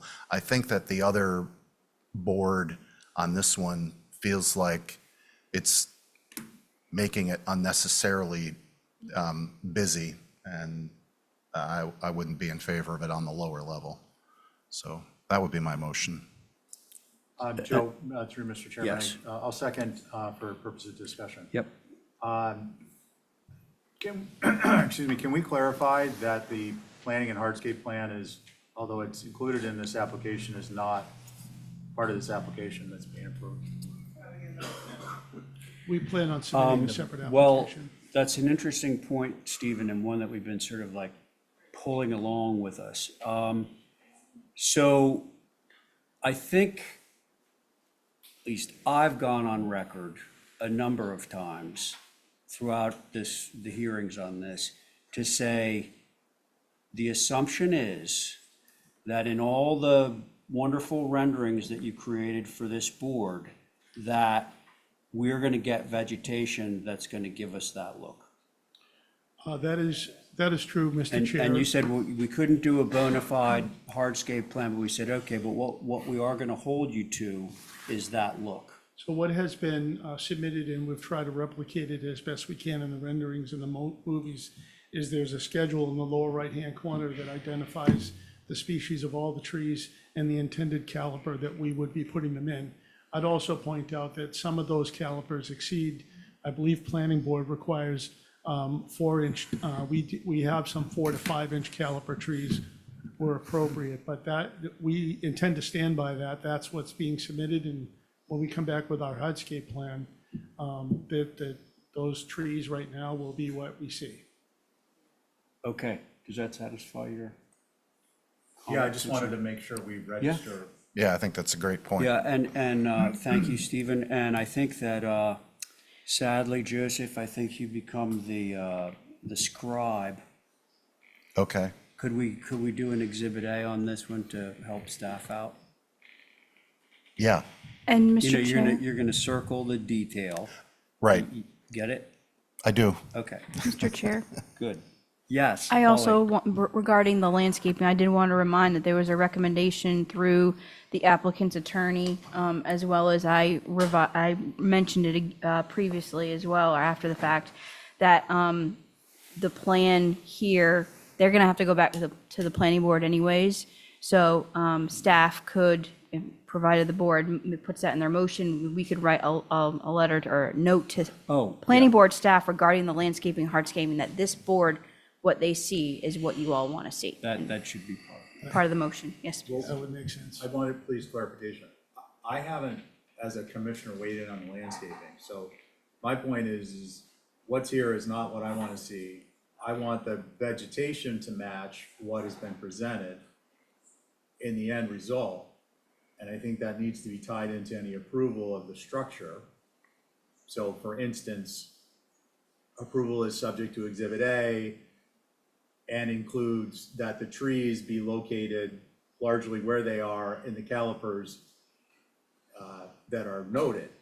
But the hardscape plan, I'm not comfortable having that move forward until I've reviewed it. Materials. It needs to be separate. I understand It's a that. separate Yeah, no, subject. I'm responding to Holly's comment for purposes of clarification, that's all. So that the Yeah, but I planning think board- we all understand that the hardscape application is going to come before this board. Absolutely. Okay, and we're gonna take a further crack at the hardscape, okay? Absolutely. All that Holly is saying is like that when it goes back before the planning board, we're allowed to submit our comments to them via Holly. That makes sense. I've been involved in board wars before on my own board, so. I don't think there's just gonna clears be it. a war Well, on I'm this using one. that term I don't loosely. think. Okay, so Joseph is busy doing his Exhibit A. But do you want to condense your motion? Condense it, sure. You can Motion, say as per Exhibit A. I like that.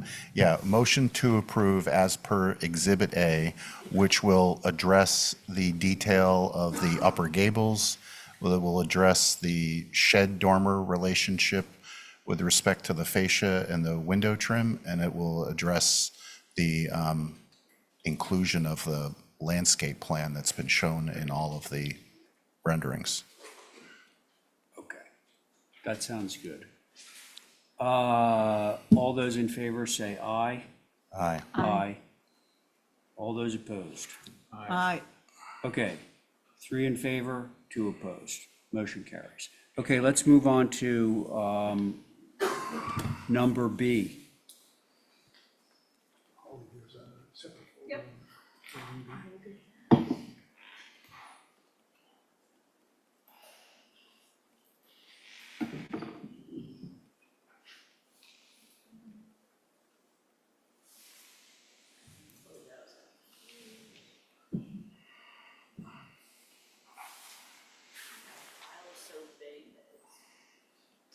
Yeah, we tried to reduce it as much as we could.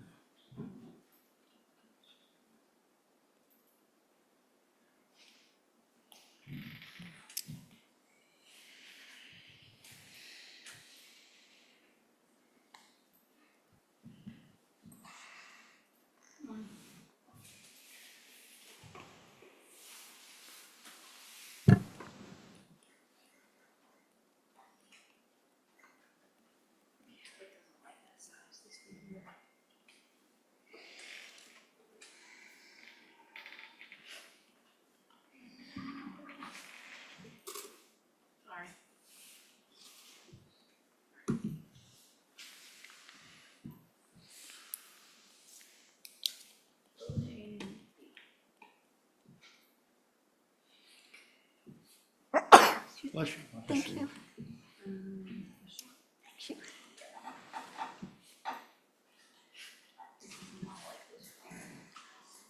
It's got a lot of information in it. Yeah, it's like crashing us.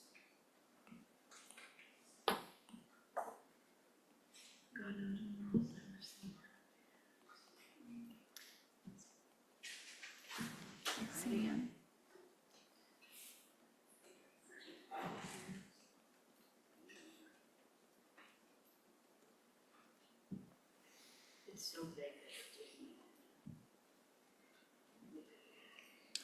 One keeps crashing too. Which is odd, because it's a smaller building.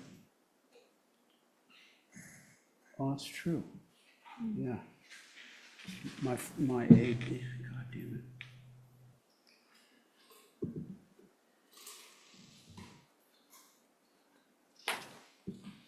Okay, there we go, sorry. Perfect. If you'd like, you could go George. straight to the elevations again, Holly, and then I can walk through.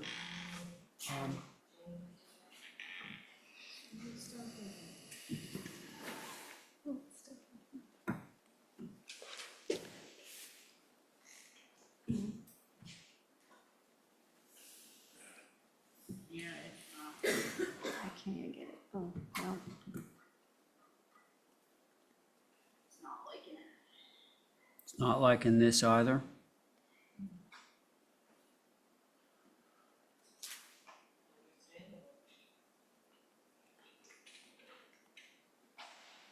God.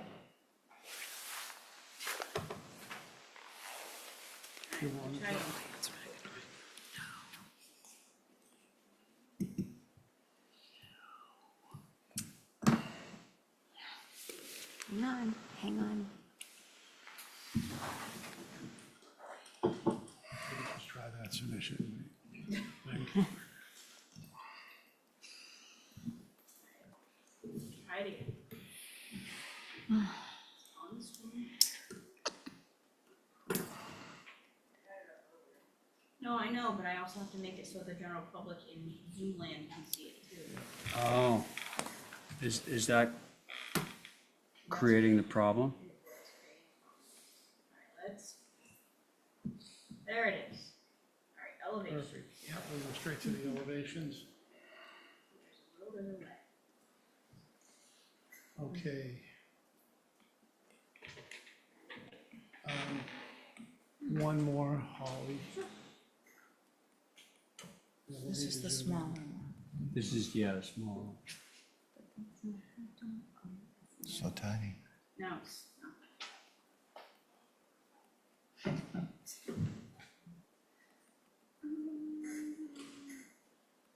Will it let you zoom in on that sheet? I can start on the sides.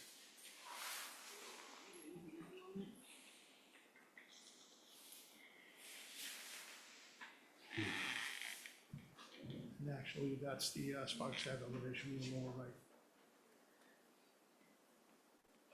George, Yes. just for my own edification here. You have two different versions of B, correct? We put an alternate version of B. We submitted what we think is the most appropriate version. And we were asked to study Yeah. and study more formally. So Okay, that's why I'm we submitted. just clarifying, because I've seen a couple of different things that say B. yeah, it's not fun.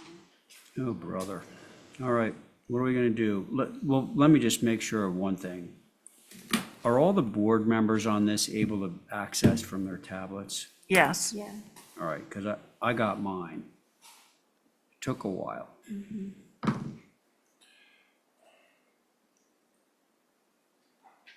George, why don't you just start into Sure. it? See, I'm looking at it. This It one. sounds like I everybody can who's talk sitting on everybody it. through Yes, That's not a please. problem. So on Building B, if you recall, last week, we had a vibrant discussion about switching the dormers from sheds to hips, for which there is precedent.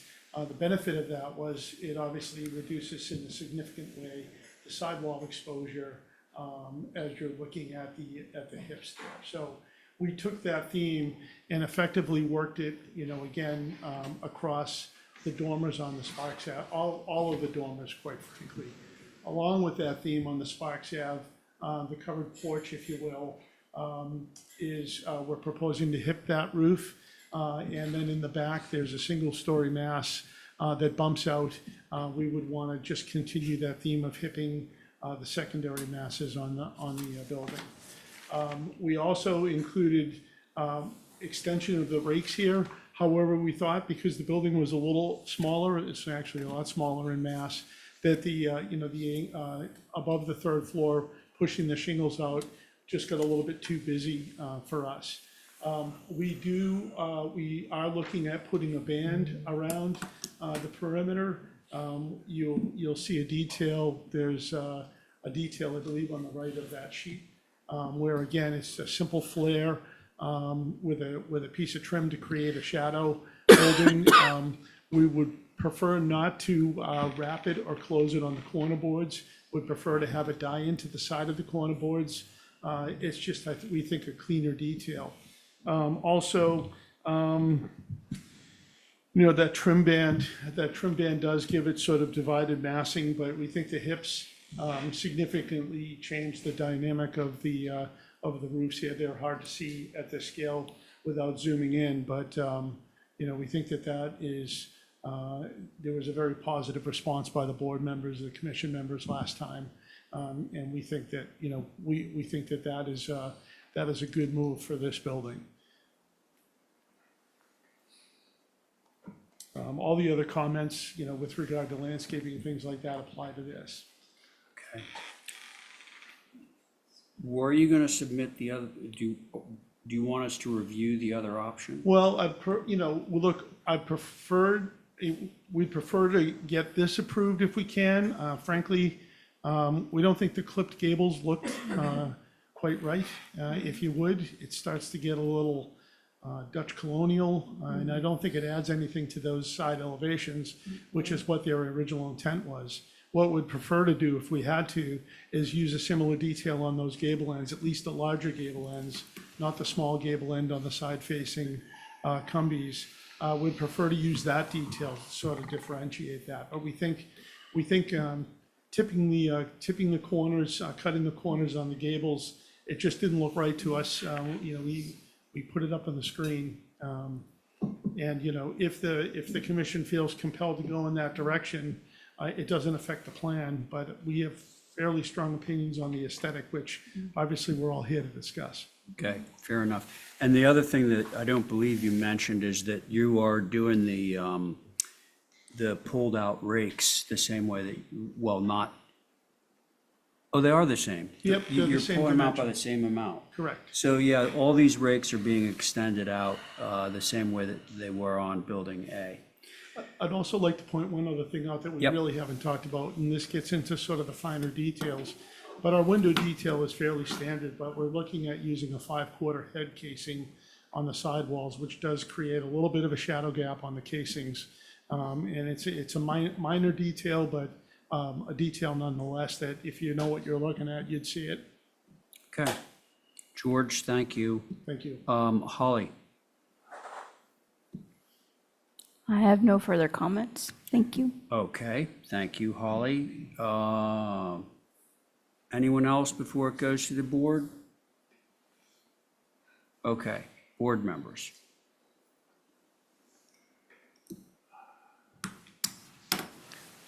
I could start if Yeah, no one else Abby, go ahead. feels the No. urge. I feel that this building is more successful because of the north elevation and because it's perceived as a smaller building. But as it goes back, I mean, the depth of this building I think it overwhelms the area. But I think the front of it and the way you've broken it up a bit is successful.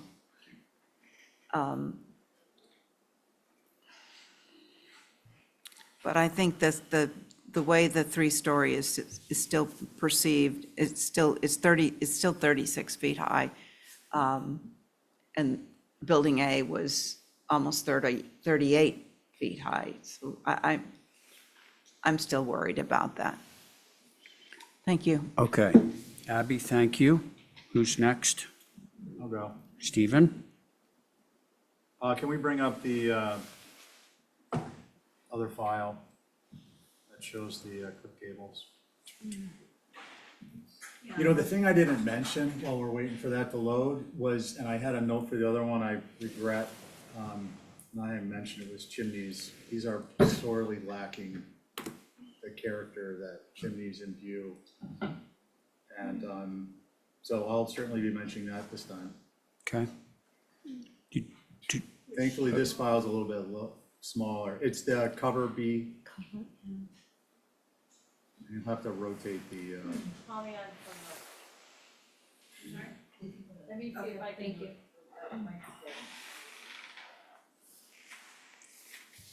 Can we zoom in a little bit? You guys need to sign this. Yes. Oh, there you go. Oh, can you find a happy middle? There you go. Thank you. So I'll lead with the chimneys.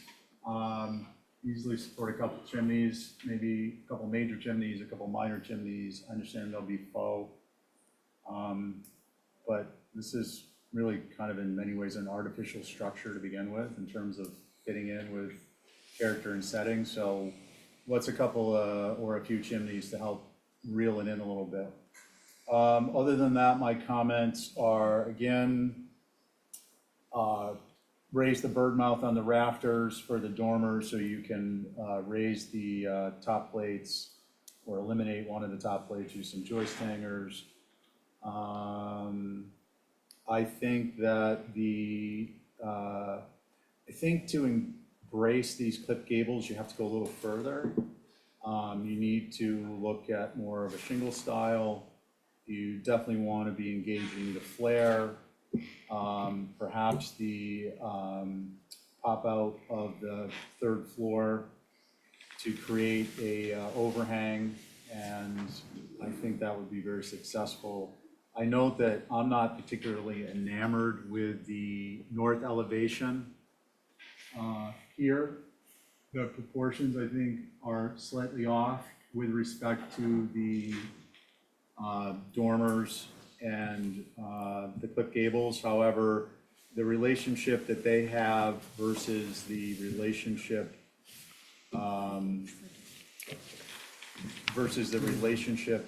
of the gable unclipped to those dormers, this is definitely the lesser in my mind of two evils, and it's still in keeping with the design aesthetic.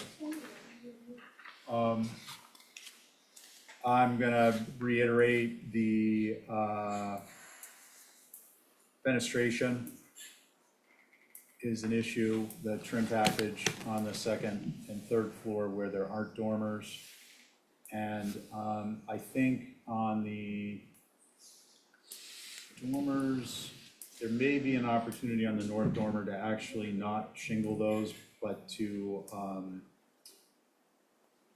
use solid board to create a kind of a focal point on the dormer fascias on the dormer fascias on the north. That will draw the eye. What's the proposed color trim? This is platinum gray. Yeah, that will draw the eye, and I think given the angle that you'll be viewing this, which has been mentioned a few times in a different way, in a different regard, by virtue of the angle you'll be viewing this, you will never see the north elevation the way you're seeing it, unless you're standing pretty much where that seagull was when he took Noah Carber's wallet. So,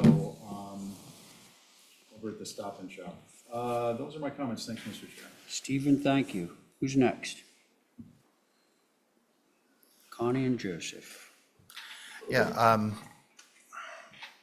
I think that the hip dormers and the single-story masses being hipped are a positive move. And also, regarding height, because Abby said 36 feet, and it is 36 feet on the north, although I think that, the west elevation is the one you see. The east elevation's going to be blocked partially by Building A. And I think the back 75% of this is 33 feet tall, of which, there are houses in town that are 33 feet tall. That's going to help to screen Building A. So yes, the main gable is 36 feet, but I think that the length of this building and the rear gables are 33 feet. And, zoning allows up to 40, not that we're maximizing that, but I think the height of this building feels appropriate. I actually like the clip gable details when I saw this. I'm curious what my other board members think about this sheet that's up on the screen. It sounds like it's not the applicant's preferred direction. I do think that it was wise to not replicate the gable detail on Building A in this building. So I think that this is an interesting way to diminish it without pushing the language of the building too far. And I think it sort of works with the hips. Well, that's my opinion. I feel like it's appropriate. What do you think about those? Good? I'm good. Yeah, those are my comments. All right, Joseph, thank you. Connie? I really don't have anything much else to add. When I first looked at the clipped gables, I wasn't real sure about them, but I can go either way. Thank you. I'm good. Okay. I feel the same way, I think they have the potential of being good. And there's a building downtown that has this, a very large building, and I'm trying to remember which one it is. Can't seem to remember. But I think that the downside of it is that these buildings are, definitely a pair. And that this might seem like a gesture simply to make them look more different. It's like, why? So I think I'm okay with the gable, well, I don't think I'm okay. I am okay with the gable. I'm glad you pulled out the rakes. Stephen made a point earlier, and I think that it's evident. On the dormers, once again, if we look at the dormers, what we have is head casing, frieze board, fascia, 3 steps. We only want 2. We want head casing plus eave. That's it. Sure. And the way that you got there is just the way that Stephen described earlier, okay? Yep. Other than that, I'm okay.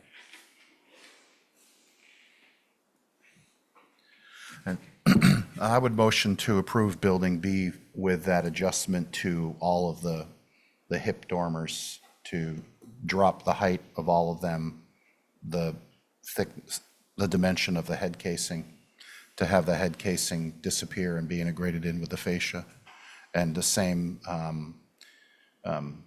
criteria relative to the landscape plan be submitted that reflects the images that we've seen to date. Do we want to add chimneys?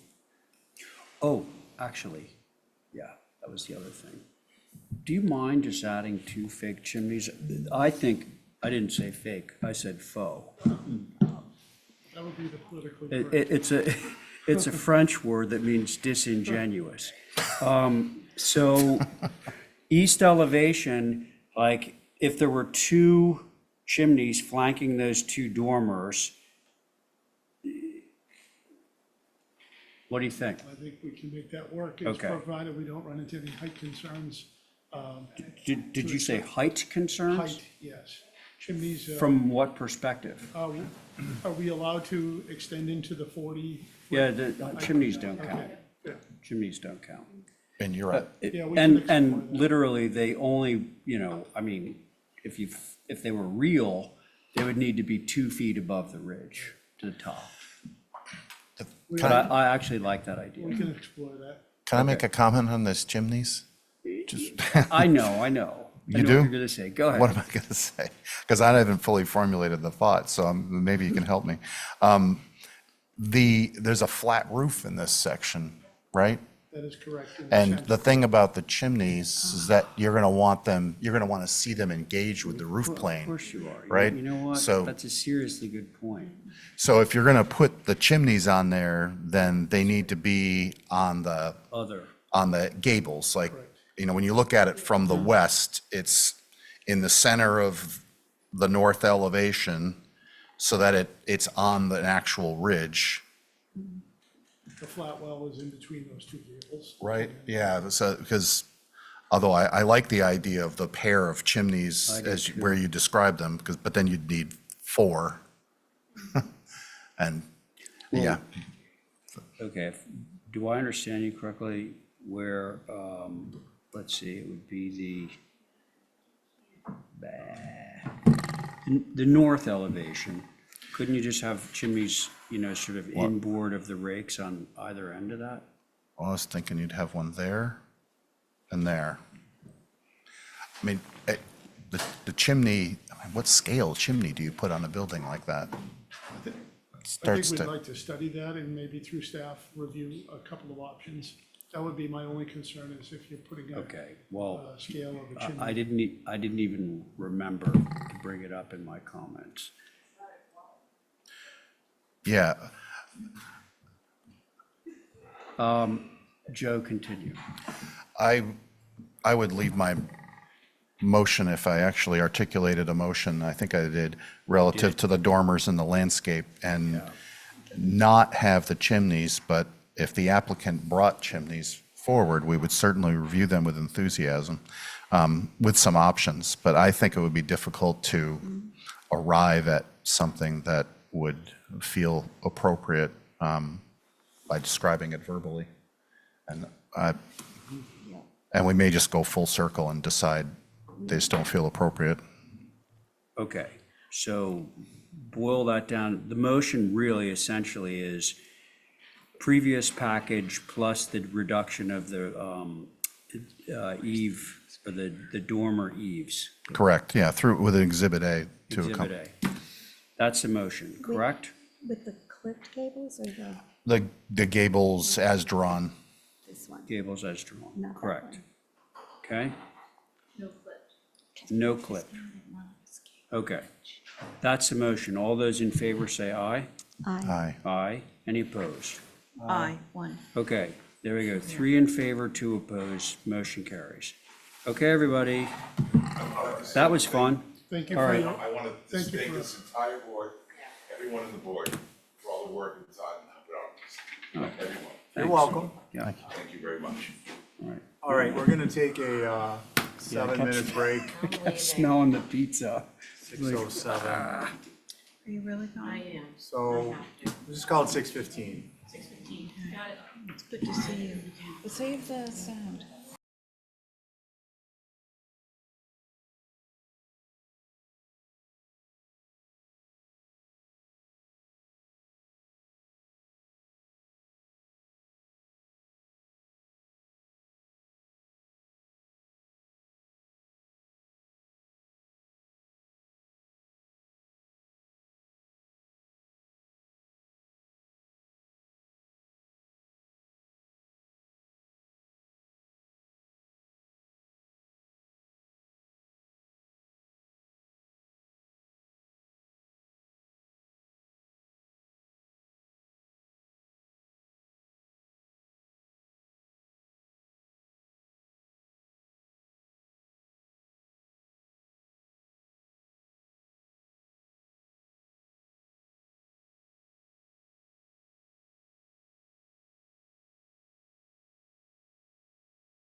I'm gonna think about how we're gonna do this.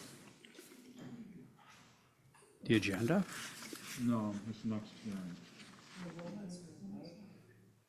Oh, I wanna keep discussion on the topic. Kite Hill. Yeah.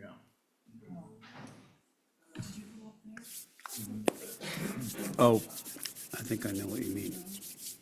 I do know what you mean. Okay.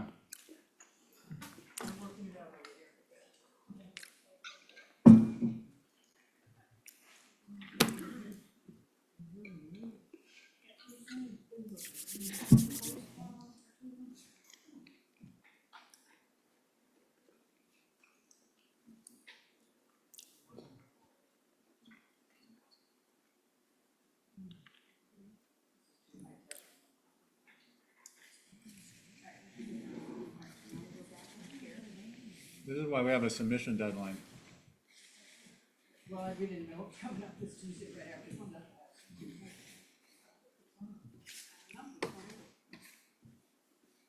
Wasn't that what our motion was? I thought that was pretty clear. What do I know? I'm just an innocent bystander in this process.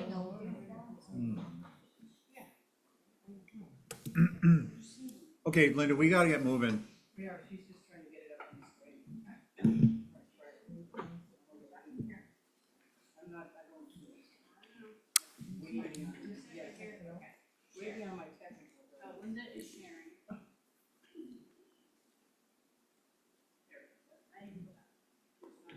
It's coming, so I can go over to the, stand over there. Well, we have another one up there. Yeah, this other area. Okay, couple things, though. You've got a plan that shows this? Okay, I'd like to go to the plan and get off the text. You want to talk, you can talk, but I want to see, No, but I'm supposed to share that somehow? yeah. You scroll to the, oh, you're on, so you can't, yeah. The HTC each with its eyes. We want to see the pictures, Right there. not the words. Okay, so we'll take this. Okay. It's Greek to me, this whole sharing thing. All right, the fence is coming down. We got it. So, well, before you start, Oh, just for the record, I want to clarify, we received this information when? everybody else got it like Sunday. Sunday? And was it posted, when was it posted to the site? Because I know we have a butters here, I want to make sure they were aware All of right, it. it came haven't in, been, well, they're they- going to be happy with this, but it came in after they had already posted the view packet, and they couldn't add it to the view packet, which is why it had to come out separately. Because it came up so fast, we didn't get a resolution until after the Okay, view so- packet was posted, so we wanted to make sure everybody had it, since you had continued it to this week for a viewing, which then became something that had to be clarified. Kind of like that, okay. So it came in Sunday, that was the short answer, thank Well, you. it came in last week, but they couldn't post it with a packet. Okay, came in Sunday, Okay. as far as staff is aware, and they're the folks who receive it. So it's not like an Achilles heel, I just want to establish for the record what's going on. Yeah, That's if number it one. Number hadn't come two, back this week, it Linda. would have been fine. So, there you Please, go. I want to frame this discussion so we can move through it in a Okay, reasonable manner. quickly, If you would give me a moment to please do the role of the chair. oh, there it goes. Please stick to the HDC relevant matters. Yep. We're not zoning, we don't get into easements, we don't get into whether something is a subdivision road It's or not even a anything like road. that. Okay, It thank needed you. to be clarified because this has come up with previous ones up on Kite Hill in the past, What's that? that your jurisdiction ends at Cliff Road. Actually, no. Yes, it does. Per section 9 of the act. It's the not a HT publicly traveled Linda, way. I'm not going to put up with you interrupting me when I'm talking about this. It's already come up before. Please. Per section 9 of the act, the HDC has purview from a traveled way. This is a traveled way. It is not a traveled way, It's which a is traveled- why I gave Linda? it to you in the documents. No, Linda, first of all, this is what I said. We're not going to get into zoning. Zoning Okay, made a but I'm just saying where the zoning- jurisdiction is from. Linda, if you keep interrupting, we're going to shut the hearing down. This is a traveled way. the zoning board got into a different matter for the purposes of their review. It has nothing to do with us. Okay, So I'd like please make my presentation. please present the architectural elements I will. and leave it at that. But for the record, I have a right to state that that way, as you call it, it's not a way. It was found not to be a way legally. Linda? And it is actually part of Lot 5. So that's just Linda, all I'm going to say. this That is- is Lot 5, Linda, not a way. this is a public meeting. It is not a public hearing. You do not have a Okay. right to say anything unless we take public comment. Okay, I can So- present the fact that where the viewing is, and we'll leave it at that. Present the architectural elements, please. The fence is being removed. It was in the easement way that Lot 5 granted to access this house, which predates most of the structures back there, oddly. And the fence is being removed. It is being placed on the intervening lot line between this one and 1 Kite. It's up there on the screen. You can see the picture. He does a beautiful job with photoshopping, which is certainly beyond my abilities. And the next picture down, there's going to be a little rock wall to hold the planting bed for the hedge behind it. There is a picture of the gate just below that, but the top's going to be taken off it. It's a existing old gate. The one below that, which is really the next application, which is the deck in the side yard, which is really their backyard because they have no left is the parking. Lot 5 is actually parking on his property. There is no backyard, so this is the yard it has is on the east side of the structure.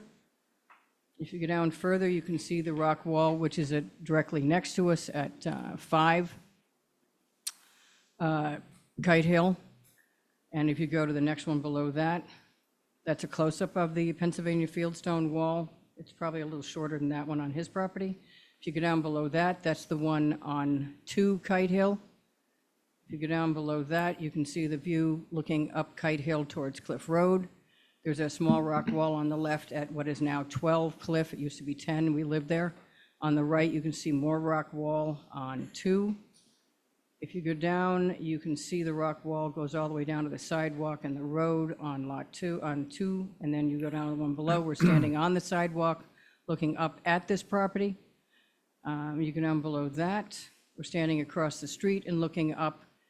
The fence will be removed, so you won't be able to see anything going up the hill. You go down to the next one. That is the neighbor at 1 Kite Hill, and that's their fence.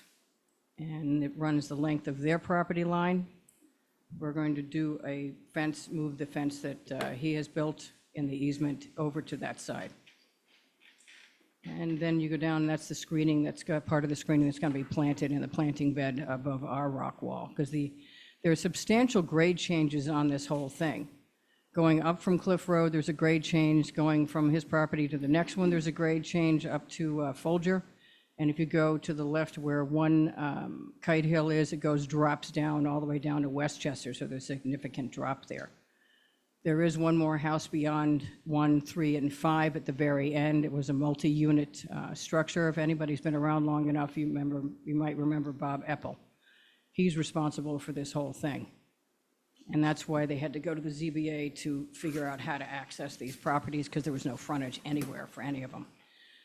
So that's pretty much it. We're removing the offending fence, pulling the rock wall back to the property line. He's going to have Blackwell reshoot it, and then planting it between us and 1, and reducing the size of the deck to have pretty much a grade. Comes down off the steps on the side porch, which is your next application, but it's all the same pictures. Yeah, thank you. Does anyone have any objection to taking up the deck at the same, obviously, clearly No distinct, objections to but- that, but I do have a question. Yeah, go ahead, Rick. Do I understand, so the fence is being removed from where it is currently, but it's being moved over to the side property line? Yeah, if you look up, I'm actually working through this now. I didn't realize I could do this. Oh, thank God I have a touch screen. If you go up right there, it's being moved over to that section. What's there now? Foliage. Foliage. Yeah. Okay. There was a large tree on the lot right behind this, on the Folger side, in the very backyard, that sort of shadowed over this house and the one next to us. And so we'd like to have some privacy in the only yard they have, which is on the side, and it matches, it's very similar to the fence that they have at 1 on their property line between 1 and 12. So we're just putting one here between us and 1. Okay, and the question was, what's there currently? Foliage. Foliage Foliage. Okay. is the answer. Any other questions, Rick? No. The owner is here. If you have any more detailed questions, he's right there. I am gonna have some questions, but I want to see if anyone else does, and then we're gonna go to Holly, and then we're gonna go to abutters, and then the public, and then we're gonna go to the commissioners. So can we go to the site plan, please? Actually, I'm sorry, Linda, go back to your image, Which one? the nicely photoshopped image that was just on On the fence? the stone wall. Okay. Right there. No, It's coming. yes. So with this image firmly in mind, let's please go to the site plan. Okay. Note it's very linear, but that's an aesthetic thing. I don't think it's going to actually crisp. come out that way, but it's going to match the guy next door. There we go. Okay, here's your site plan. So, the imagery and having viewed it, I wanted to see the extent of the wall. You did that in the visual representation, so whether it follows the topography or is, level isn't a question anymore. The question now is location. So this indicates, to my mind, that there will be a hedge within the property line, up to the property line, and then a Pennsylvania fieldstone wall is proposed outside of the property line. No, in the property, on the property line. Well, that's not what it shows, though. 'Cause Yes, it otherwise does. I'd The see- green line is the property line, the purple is the easement. And right now, the fence is in the easement. So that's why, Right, another but- reason it's okay, coming off. Linda, this shows, unless I'm missing something, I could be colorblind. This shows a Rose of Sharon hedge, which I presume is green, Yep, along the property line, inside the property line, yeah. with a wooden gate. And then this shows a Pennsylvania fieldstone wall outside of the property line. No, Steve, it's only highlighted to show you the language. The purple is in the easement, it's not in the easement. The wall is right underneath the hedge. The hedge is inside the wall is on the property line, not in the So easement. the wall will be fully inside the property It line? has to be by law. Okay, that's what I wanted to Yeah. check, because we can't be approving something that No. isn't. It's just purple highlighted On so a you can see property. where the wall is. Okay, the way it, wanted to make sure what we were looking at before we get into this discussion, Yeah. because I think if this goes to approval, we want to clarify that very crystal clear. Okay. Holly? Thank you, Mr. Chair. So I know I wasn't here last week, but I think Sarah read my comments into the record. I appreciate the changes. I guess we're not going to have a fence on the property line because that is not appropriate. Moving it as to the other side, I think is much better. I was concerned with white. Are we doing this natural to weather? Yeah, Good. yeah. And then for the context, there is a historic structure on this lot. It's a circa 1890 contributing resource. And I was well aware of butters. To the comment about whether or not you have purview or not, I did look up the map that our GIS department has on private or town-owned roads, and it is shown as a town-owned road. So just wanted to throw that out there for, It's wrong, it's not right. just throwing that out there, devil's advocate here. Yeah, I don't own it. Those are my comments. Thank you, Mr. Thank you, Chair. Holly. Would anyone like to speak from the neighborhood? Yeah. Please.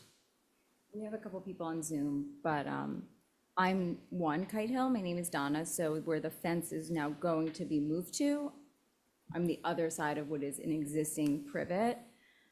But if you're moving the fence as it exists, which is a 7-foot pressure-treated pine plank fence, it's gonna still look out of place. It won't have lattice, it won't have post caps, it's still 7 feet. So you're just picking up the fence you have and moving it, or you're matching the other fence that already exists? And she was very good to ask that through the chair. Go ahead, Linda.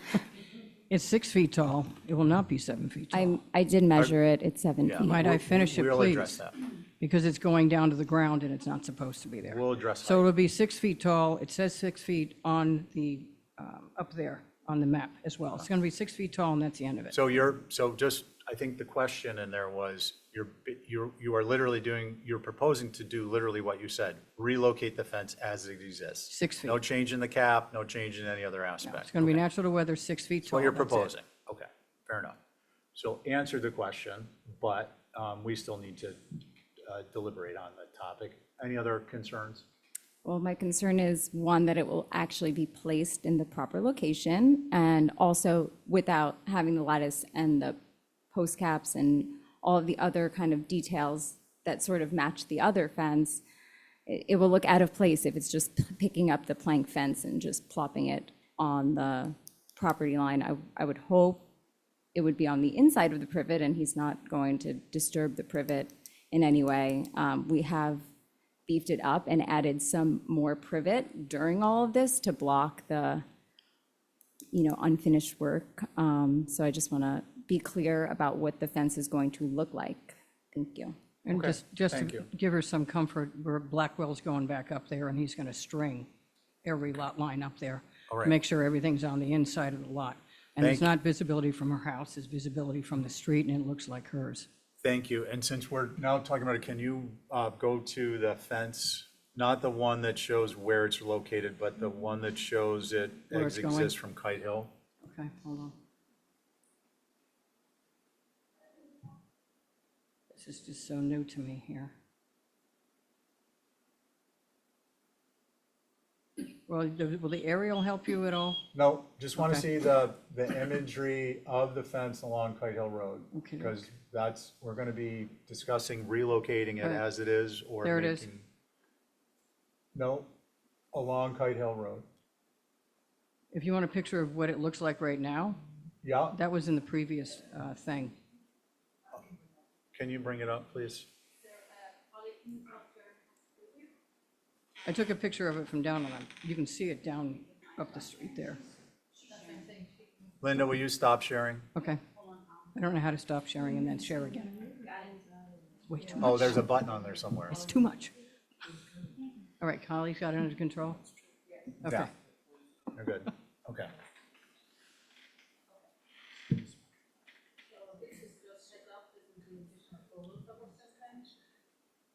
Linda, that looks like it's more than 6 feet.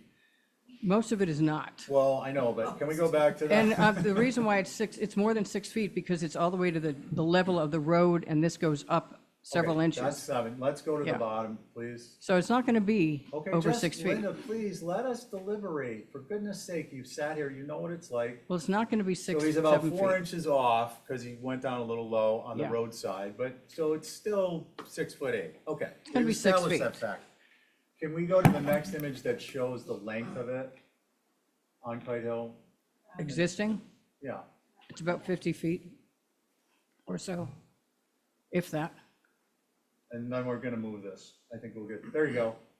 That next one up or down? There you go. Can you Yeah. zoom in a little bit on that? And it's down where it's not supposed to be, obviously. Okay, so that's what we've got proposed. Has anyone got questions at this point? I've got Abby, one question. please.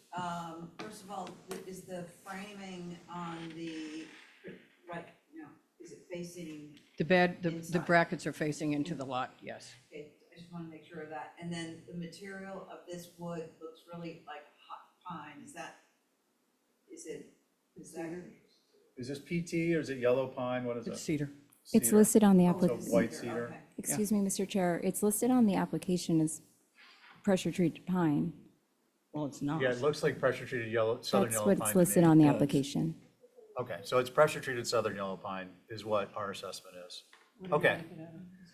Any other questions, Abby? No. Would you like to launch right into your concerns, if any? Those were my concerns. You still got control of the Okay. screen? So this is myself, Ray, Abby, Joe, and Connie. Mr. Chair, Oh, why don't we listen to whomever's online? James, you can now unmute. There you go. got it figured out this week. Yeah, I think putting the fence between the two properties is okay. I don't particularly like the look of this fence. It's got no detail or anything. It kind of looks like a construction fence. I like the fact that they're putting in a wall and that they're moving the fence off of the road and onto their property, and that they're going to use a privet, which is very in keeping with the street. Those are my comments. Thank you. I didn't hear his name or where he lives. James, could you repeat your name for the record? Yeah, this is James Bishop. I own 5 Kite Hill, and I do own the road. Okay, he's the one to the left of us. Thank you, we appreciate it. Okay. Okay, who would like to begin? I can. Ray? Who's Okay. sitting, by the way, Mr. Chairman? We're missing Val. Yeah, Val departed early. Who's sitting? Ray? Me? Ray has the floor. Okay, Ray has the floor. So taking away the fence on the front, good. 1 to 2 foot high retaining wall, also good. As Stephen pointed out, has to be completely 100% on the property, not transgressing the line. Now, the fence on the side, yes, that is definitely pressure treated pine. It looks green. It's 7 feet high, that's established. 6 feet is the max. Right. So I heard it said that there's privet over there, although There isn't, really. there is not. I thought there was privet there. Okay, well, hold on one sec. Is that a question? It looks like what you Donna, see there would is you what like you to got. elaborate? Yes, thank you, Mr. Chair. On the property line that 1 Kite Hill shares with 3 Kite Hill, we do have a privet. And can you clarify that perhaps maybe what we're seeing in the image is not a portion of where the privet is that you're referring to in the distance? Because that's what it looks If I'm like. looking through the fence? Yeah. Yeah, I think there was a tree there at some point, and then when I got back, it was no longer there, so we did add a little bit more privet to Since try. then? Yes. Okay. But that's what it looks like today. Okay. So a few things. Although I have no objections to moving this to that side, assuming it's 6 feet high, or it goes to 6 feet high, want to allow enough room to be able to plant privet on the neighbor's side on the property line. So it has to be set back in from the property line by, say, 2 feet. That's what I want. Oh, other thing. What's the proposal in terms of how far forward it goes? It can't go 6 feet all the way to the property line on the front. That's a rule. I got that. Their fence goes within 4 feet. So No, I'm Whatever. not talking about their fence, I'm talking about this fence. we can cut it down to the same distance that theirs is, which is about 4 to 6 feet. And down I to need 4 to see a feet. visual. Can we go to the site plan, Oh, please? do you mean 4 feet high, or do you mean? Theirs goes, I can't get to, all right, do I have it again? Let's go to the site plan, please. Well, go to the pictures better. How far back, Are you? how have it or far do I- back Polly, I'm not along this controlling. line is the 6 feet go? Left to right, or top to bottom, if you will. From the street back. You From can the go back, you can go back maybe 4 feet. Theirs goes within 4 feet of 4 the street, it's 6 feet. Now, the fence you're talking about is over here, right? Yeah. And it's perfectly visible. So I don't want to go back too much further because I'd like, they All I'm want gonna privacy say, in I see there. a tree here, all I'm gonna say is it can't go all the way to the line. I wanna hear from the other Well, commissioners. make it a whole section back, which is 8 feet. And I'll have a follow-up comment for the Thank you, abutter on that. thank you. Who's controlling it? Okay, anything else, Ray? Nope. that's it. Okay. All right, this is the wrong plan. Joe, you want to see if you can get a word in edgewise? Sure. I was hoping I could just say I agree with whatever's been said, but Tell her- happy the fence is gone off of the street. The retaining wall and the vegetation is great, and I don't think that the fence is appropriate. I think it should be a 5-in-1 fence, like the cedar 5-in-1 fence that the neighbors have. Just the fence, even inboard to the property, feels inappropriate. The material, the lack of detail. I don't know why you just don't get the screening done with vegetation, be done with it. Okay, thank you, Joe. Connie? Yeah, I have nothing to add to that. I agree. Okay, I have a question. Donna, is there actually fence along the adjoining property line currently anywhere? Between us. Between you and the neighbor? And number 3, no, there is No. no fence. None, It's just okay. the It's plantings. between her and number 12 Cliff. Okay. So I agree with what's been said. In particular, I think, obviously, I think approval needs to be subject to the fieldstone wall and any fencing that's approved within the property line by the distance stated, and we need to have that, we want to have that tied to a survey. You mentioned Jeff will be there. We want to make sure that the approval is tied to that. And if there's any particular dimensions, I think Ray might have mentioned that the fence should be in 6 feet so that you can plant. That, we'd like to repeat that. Yeah. Which is what she's. I'd like to finish my thoughts if I may. Well, I I just put mean, it back up there I've for just come here for the heck of it and for the fun of it. So the distance from the property line is going to be essential with respect to the setback for both the fieldstone wall and any fence.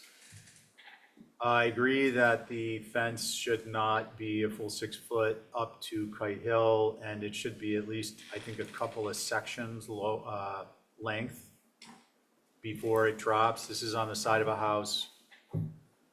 The abutter's home, and typically we do not allow taller fence to extend beyond a point parallel to the front of the home. So even 16 feet is gracious on our part. And I agree, I think if there's any existing foliage along the adjoining property line, it needs to be maintained, and there needs to be room for plant material to be added on the neighbor's side of the fence. So the privacy fence becomes, is not a visual element. On the setback Oh, of the. one more sec, please. This fence is, it's for the purpose, for the location, I don't think it's appropriate. It's more of a utility type fence in a couple different regards. One, the design, 4 square sides, the fact that it's gapped, the fact that it's knotty wood, it's not a finished product or a more refined product, I should say. So I'm not comfortable with this fence material being repurposed for that location. What do we want to do, folks? If we get a motion in quick, we can, yeah. Basically, I just wanted to remind everybody that basically both of these applications are as-built conditions, so I leave that to you all. So, Well, they're not done with it. The deck isn't finished. That was just a rendering. well, but to be fair, the deck was built without a permit or an HCC Well, it's just approval. frame. It's nothing on it. Linda, it's a structure. Let's not, I think we're past that point in our respective careers. Well, I want to clarify the setback where the 4 foot starts and where the 6 foot starts. Her section is 1 8-foot section, just 8-foot sections is what they come in. I'd like to keep it at 1 section back, given the First lack of all, visibility. When you say her section, At 1, Donna's, yeah. They're is, only back 1 section of 8-foot fence. And but then she it goes doesn't have up. fence along that property line. Not on our side, on her other side, between her and the house I used to live in.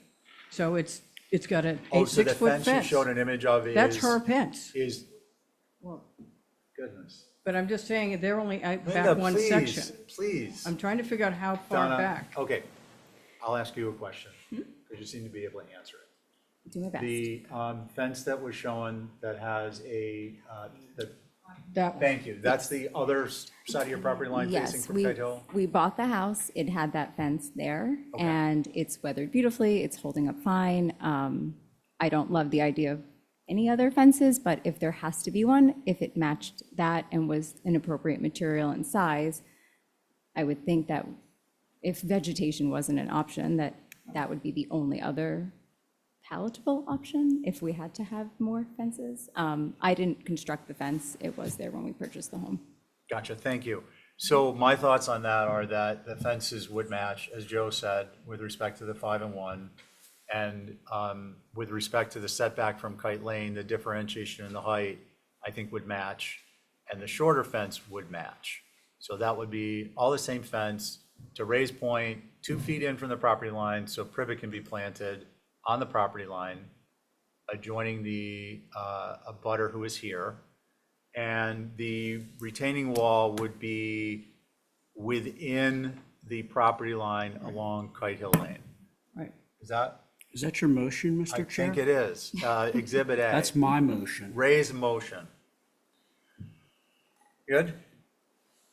Yeah, Yeah. and I actually think you're gonna end up with more privacy Yeah. with that fence, because you're not gonna have the gaps in it. I mean, setting aside the material loss, I think this fence Except will that be it's double the an cost, asset and that's to the the problem. All right. So Joe, Property. thank you for that. All in favor, say aye. Did Aye. we mention the Okay. material? And now we're going to go to the deck. I'm sorry, Ann.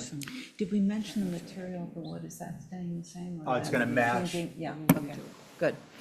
So cedar PT caps, the whole 9 yards. And maybe able to do that. Um, And you want to just approve the deck now the same way? Tell us how the deck was made smaller. Yeah. Sorry, Oh, yeah. Mr. Chair, I interrupted you. It's down no, please, go to, ahead. Exhibit A, please, and the plan. Am I doing an exhibit A for that? if you want to go back to the site plan, it's all the same thing.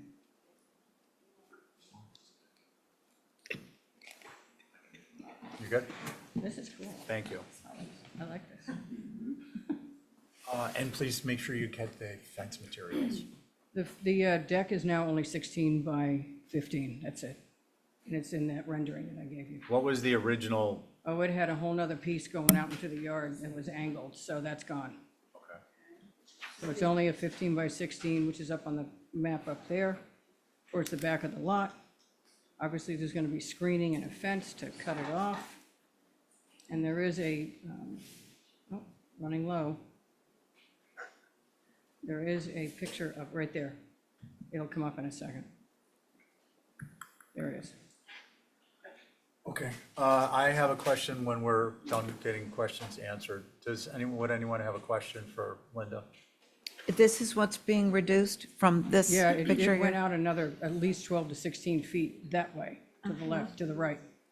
And it's all getting cut off, and it's just gonna be the deck down 3 steps from the And actual is there, deck. Linda, do we have a plan other than the yellow highlighting? It's on, well, no, because Jeff has to come back up and do the whole thing, but that's how big it's gonna be. It's just Okay, that- so I would just suggest that when we consider this, we're talking about dimensions overall, 2 directions. Yeah, and 15 by attached. 16, 16 off and then 15 wide. Thank you, Linda. And is there a balustrade, or is it just open? It doesn't need a baluster because it's less than 30 inches off the ground, So that's a no? except for the back side of it. The backside has a balustrade, but the others don't. Okay, thank you. Can we go back to the image? Well, actually, what's the setback on this lot, Linda? It's ROH, so it's 0 in the front, 5, 5, and 5. Yeah, I'm not comfortable approving this without some type of notation that it's going to be, Well, it won't get approved if it's not, if it's in the setback, so. I would feel more comfortable indicating that as part of our approval So a minimum of 5-foot setback on the from the north. property line. I think, look, Jeff's going to be there. He can He'll cite it. shoot all this stuff, and, you know, the big part is getting a surveyor there because they're so busy. So he's there, he can shoot this stuff, we're done. Yeah, just say it's outside the setback area, that's good. Yeah, okay. Who would like to begin? Mr. Chair. Holly? Thank you. I just wanted to mention, based on, my main thing was there wasn't enough information in the last application, so I'm glad to see that rendering. The rendering is helpful. I do think that if by code railings are not required, I think it would be more successful and appropriate to not have that back railing. It looks kind of confused, and that's kind of atypical, so that would be and I believe this will it be visible now or no? No, because of the wall No, and the hedge. because you have the hedge, existing hedge, okay. But those are my comments, thank you. All right, he's fine with taking the railing Linda, off. stop. Thank you, Ray. Abby? No, I'm waiting for a motion. I'm okay with this. Does anyone else have concerns? I'm only going to speak in defense of the rail. I know that it doesn't need to be there, but they're probably going to furnish this the way that they're showing, more or Yeah. less, and you want to have a back to it. That rail is on the far side of the piece of property. Listen, we see railings like this downtown all the time. We see them on the existing house. So I'm okay with the rail. I just wanted to say that and to say why I'm okay with it. I get it, makes sense. And you're proposing that it be natural weather deck and painted white trim? Yeah, to match the deck that has. Okay, just to be clear. So is it okay if people fall off the other end, because you do have 2 steps up? That's It's called less than Darwinism. 30 inches, it doesn't even, Okay, okay, we're gonna lose a they couple. can't handle it, I'm sorry. Lose- Okay. Okay, so, Joe, did you?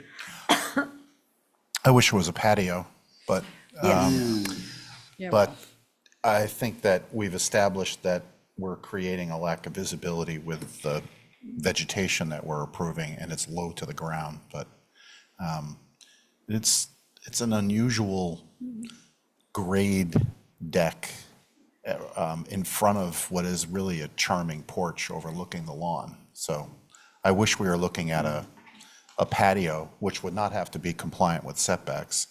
I think that would have been a gentler approach to it, but I'm not going to hold up a motion, but I'm not going to make a motion.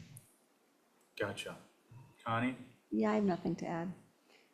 Okay, so I think where I'm on this is that approval would be subject to a as-built as with the prior application. I want to make sure, Joe, to note that for you for your Exhibit A notes, that the location would be evidenced by an as-built survey. And is that through staff? it's an Exhibit A. All right, because Jeff is out about 6 months, and this is No, already. no, there. this is the final approval. You want to get a COA, turn in the survey. That's what I'm saying. We can't build it, we can't finish it, because Jeff is out like 6 months on the survey. Linda, please, you've got to stop. But I need to know what we're doing with that. Okay, but if you would allow us to please, let's think back on the process. We are going to grant an approval. You're going to get a COA. In order to close out that COA at final inspection, Oh, yeah. you need to have a survey. That's fine. Okay, so let's not have a long as 5-minute it's final discussion. survey. Thank you. So this would be dimensionally approved as submitted, subject to observance of the property line as evidenced by an as-built survey. Is that your motion? So moved. Thank you. This is not through staff. All in favor, say aye. Aye. And that's an Exhibit A, Ray? Yes. And that's you good with that, Joe? I'll do that Exhibit A. You'll do that one? Yeah, that's I'll do good, a because paper version. I'm listening as I'm doing this one. Yeah, I'm not in favor, but it sounds like you're okay. Okay. So we've got 4 in favor and 1 no? Correct. Yes. 1, and Joe, for the record, is the no. Okay. And we address, I just want to make sure that on the previous one, for my own thoughts, we address the materials, the location of the fence materials, the location of the fences, the lengths of the differentiated heights, and their setback of 2 feet from the property line, With hedge on the parallel to outside. the property line, and that the retaining wall is within the property line, and all those hardscape features as evidenced by an as-built survey. Okay, that's it, folks. Thanks. Let's see, this gentleman who came in earlier is taking a nap now. Don't blame him. Which number were you again? Yeah.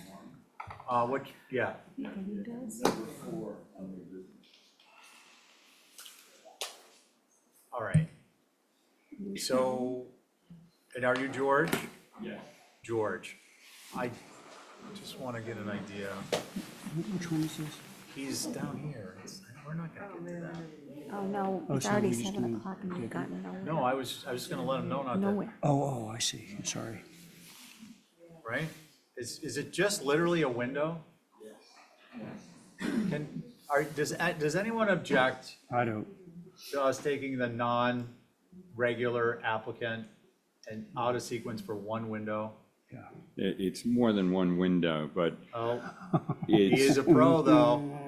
no, but what All right, let's pull it up. what we're doing, So we're gonna move to new business of 8-6, number 4, 14.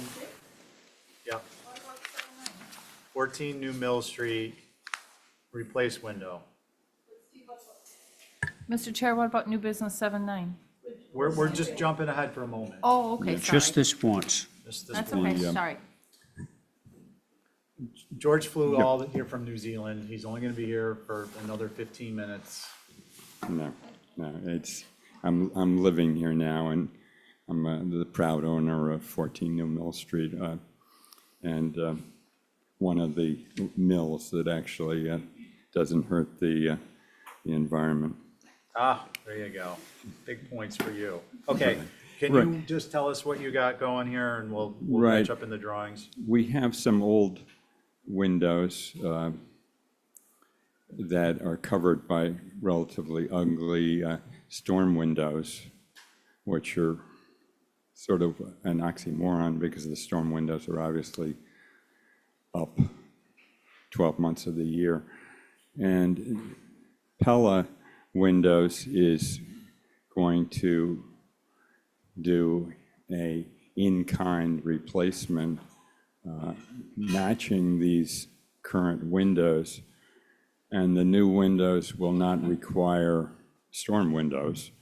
And what I observed, because we had some rotted wood around the windows, and the painter took the storm windows off, and I thought, gee, the house looks so much better. And it's actually more, quote, authentic without the storm windows. And the Pella windows are insulated to the degree that don't require storm windows. So I think, one, it will restore the house to more the look that it had way back more than 100 years ago. And I think it will be insulated without ugly storm windows. So I think the whole thing is a win for the owner, and I think it's a win for the street. It's a terrific street, New Mill Street. All right, George, I'm going to stop you there. I think we got the architectural elements down. Thank you. Does anyone have any questions at this point? These are SDLs, I think. Yeah. Currently. Currently? Well, I mean, that's what's proposed. But currently in this building? No. No, they're He's true proposing. divided Going from light. TDL to SDL. Holly? Thank you, Mr. Chair. For the record, which was not included on the application, there's an HGC survey on file. This is a circa 1900. This is located with the OHD. Windows, obviously, we want to know the condition of these windows, of the existing ones. True divided light is more appropriate for especially the vintage and located within the OHD. And I am concerned if the conditions warrant change, and I understand the need of wanting to go to more energy efficient. I would be more inclined to, one, seeing the condition of the existing windows, and two, seeing a manufacturer that has the Nantucket profile. So those are my comments. Thank you. Thank you, Holly. Mickey, do you guys have anything? See Mickey here. Not much more to add, but I'll introduce myself. This is Mickey Rowland. I'm representing the Historic Structures Advisory Group, which is myself, Jason Finger, Mary Bergman, Marcia Fader, Sandy Kendall, and Diane Coombs. And I think in this application that I agree with what Holly just said, and that typically on this type of a thing, we get a window survey to see what the condition of all the windows are before we just go ahead and replace them. That's it. Thank you. Thank you, Mickey. Right. Okay, so the board is going to be myself, Angus, Ray, Joe, Carrie, and Connie. Who would like to begin? I'm happy to begin. Go ahead, Angus. I agree with the Historic Structures Advisory Group and Holly. And the date of the house should be on the application, and there should be a window survey for us to really study the appropriateness of the application. Thank you. Okay, thank you. Good Chair. I'm going to hold George just for the moment till we wrap up, and then you'll get a 60 seconds or so. Ray? Agree with Angus. Okay. Who agrees with Holly? Who agrees And with Mickey? Let's see, Carrie? Ditto. Connie? I do have a question. It says here that the house was built in 1820. Is that correct? Well, it could be, but Okay. there is an HCC survey on file and it does say 1900, so, but, you know, there's a possibility that it could be older. And I agree. It's historical. I agree with everyone, too. Okay, great, thank you. So I'm, George, I'm with the group here. I actually had this to review for consent. My concern was this, I'm familiar with these windows. They are not historically necessarily appropriate in this location. And I will say that what we've done in the past is, I think it was 40 Main and others, where the front of the home is either a more realistic looking SDL, which is to say it looks like a true divided light window, and or adding a wooden panel, a wooden framed storm panel / screen panel, so that there is, you don't have to put up that ugly triple track, which I think everyone on this commission would agree with you is not great. And not historically correct, but then that gives a some relief to the eye in addressing whether there's an SDL there. So a window survey is available, the form is available on our website. Basically, inventory, what it is that's there, you take pictures, you turn it in. We would like to see, I think, some more information, and you could probably, I'd suggest you touch base with Holly with what SDLs have been approved in the historic district in the past. Not to suggest that that necessarily means they will be approved at your home, but we want to start from that. And if you want to speak, you're welcome to. Sure. I don't know if the representative from Pella wants to speak. He's on Zoom, but it was my impression that the windows that Pella has have been approved in the historic district, and the windows that we chose look like the windows that are there. Right, okay. And So the we're not windows familiar- are in bad condition. We're not, and sensitive to the condition of the windows and Yeah. and energy and all that stuff, but our purview is the aesthetic of the architectural elements. And I think I'm gonna go back to my prior comment, which is just check with Holly on what SDLs have been approved in the historic district in the recent past. And Pella is not one of them. Okay. Not that we're against any particular manufacturer, but we're looking for something that looks historically appropriate. Okay, All good. right? And then staff can fill you in on turning information around what the deadlines are to get back on the agenda.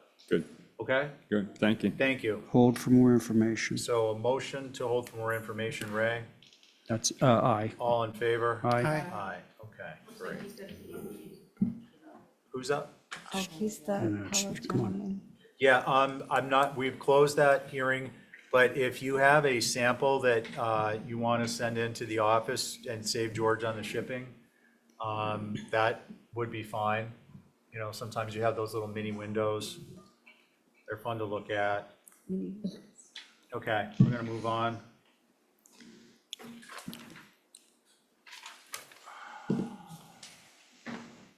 Fourteen Hussey Street, front door color change. Hi, Good evening. my name is Joe Olson. I'm representing the client at 14 Hussey Street. He would like to request a front door color change. Knowing that we're talking about a home in the historic district, I believe it has a built date of circa 1795. It's pretty close to the street. And the color, I mean, it's currently black or a faded black. The color he would like is Sherwin-Williams Needlepoint Navy. And I think we all, or someone should have gotten a color sample. Can we see that? Like, the Yeah. crux of this discussion has to do with that right there. Yeah, let's cut to the chase. I mean, this could be easier. Can you just circulate Can we it? just pass it around? I wasn't sure. Yeah, This is one of those, you can't photograph it and send it around, you gotta actually look at it. It almost looks gray. I know. It's not bad. I thought it was navy blue. that's very attractive. We gave 4. Oh, and PS, on this one, Joe said that the door was black. Like, everybody look at that door. Yes, at one time it was black. And now it's this color. You know, I mean, that's just the So way this paint is a works. like-kind application? Okay, does anyone have any concerns? No concerns. And Joe, it's just the door color, correct? That is correct. Okay, Holly, I hope you're okay, we're just gonna skip into that. What about a motion? Move to approve. All in favor, say aye. Aye. And that's Joe and the regular members. I just didn't see this with Yeah, no, that's fine, that's, by the way, I do appreciate that you've started putting the initials after new business of who reviewed it, that's helpful. Is this yours? Yes. Let's see, 11 Alliance.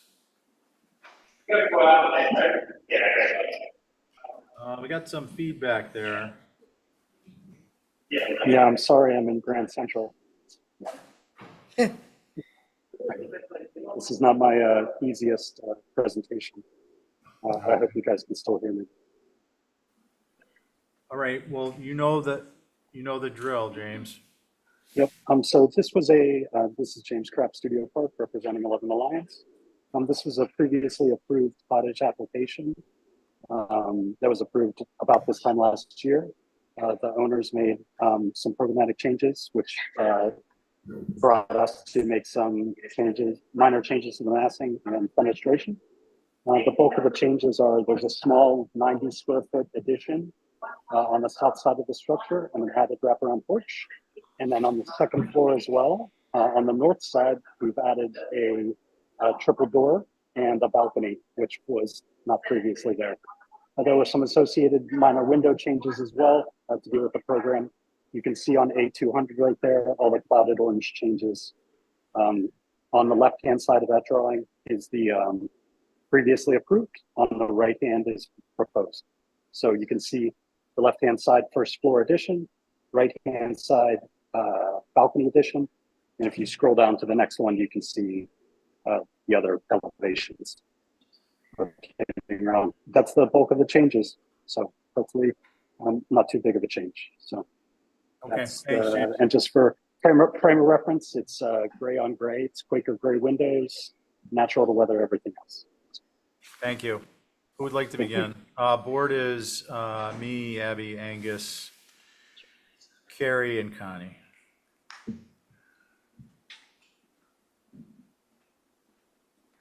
Anyone? Mine was really slow loading, but I'm looking at the drawing up here. It seems to be just that second story balcony and that addition coming in. Yes. Okay. He's filling in on the cover under the porch and then some of it, and then the balcony. Concerns? None from me. Okay. Anyone have concerns? Okay, motion? I'll motion to approve as submitted. Okay. All in favor, say aye. Aye. Any opposed? Who was the sitting board on that? Me, Abby, Angus, Carrie, and Connie. And now we're gonna go to Joe and Ray's back. To the regular board, and it is Mirka? Or no? Tombstone Alley? Tombstone Alley. James, I think you're still on. And good evening. I would like to share the screen if I can. Good evening. Perfect. Oh, am I up? Hopefully. Good evening. Oh, it's me. Perfect. Okay, so this is application. Good evening. Miroslava Ahern, representing for Tombstone Alley. So this is application where you might well remember It's for the extended deck. I will quickly switch over to, oh, that's not my screen. Oh, I just realized this is your screen. Now you can share. Now I can share. Perfect, thank you.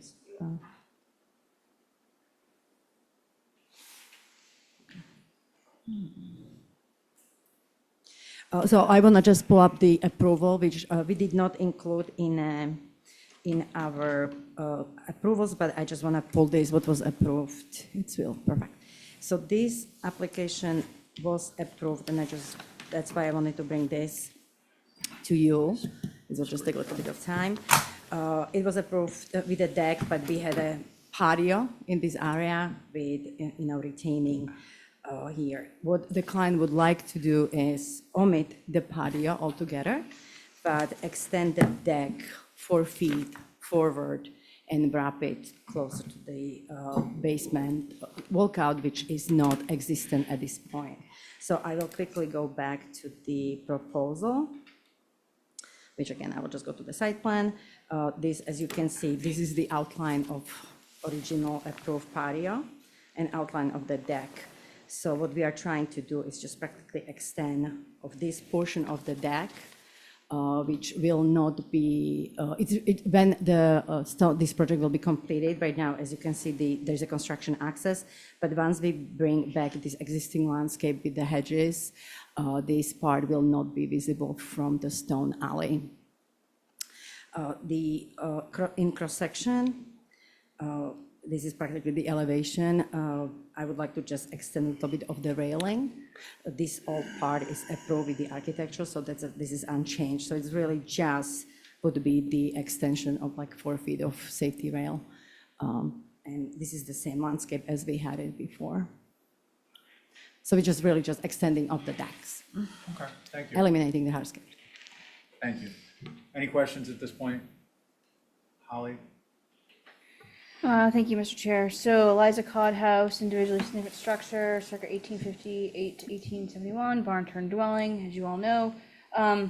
So I believe the patio that was previously approved was more appropriate.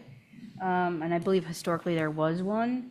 While this is probably not going to be maybe slightly visible, that was one thing I was concerned on and what the visibility of it is on the side. And I was just curious I thought hardscaping plans were hardscaping and a deck would actually be a COA with the architecture. So that would be my confusion or need clarification on. I would think that we would want an amendment on that way. To avoid my confusion, will you restate that first part again? So this is basically a revised, way I see it, a revised addition to the structure. Not necessarily, I mean, yes, it blends in with the hardscaping, but I think it should be going that route. We need elevations to see what it's gonna look like, that kind of thing as well. So Maybe, yeah. Okay, no, point well that'd be my taken. recommendation. Thank you, Holly. Mickey, does your group have anything? Basically the same as Holly. It's probably not very visible, but prefer the patio. Thank you. If you guys were a band, you could sing that song, the same as Holly. That'd be a good one. Good idea. Let's see. Again, it's regular board and Joe. Who'd like to begin? I can. Ray. I really don't think this is going to be visible. Okay. End of story. Let's see. Angus. I share the comments that have already been made. Okay. Abby. I would have preferred patio, and I think the other one was more appropriate, but maybe a little more vegetation between the two on the south side. This is all So- vegetated here. Yeah, yep, there's especially America, but then on the south side here. Here? Yeah, no, Sorry. no. The other side left. Trying. Along here. Oh, yeah. I know there's a neighbor here. Yeah. I just think, keep it private. Thank you. Joe. I have no concerns. I appreciate that the intervention into the landscape is pushed back towards the house and it's now lawn. So I'm fine with it. Thank you. Mirka, I have to ask, I don't believe I sat on the hardscape for this, and I can take a quick look if you have some minutes. the original? I don't think so, I have the original, not. I cannot recall, it's been a while, but this is the That's okay. approval. So the question I have is, does that, I presume, but I want to confirm, that the grade change from the front yard along to the back was approved to be modified correct. to level that off? That's correct. Okay, because So- that's what's shown, and I yeah, just want to make yeah. sure I understand correctly. Okay, That I do remember. And I would like to just have a one quick just clarification. There was no patio before.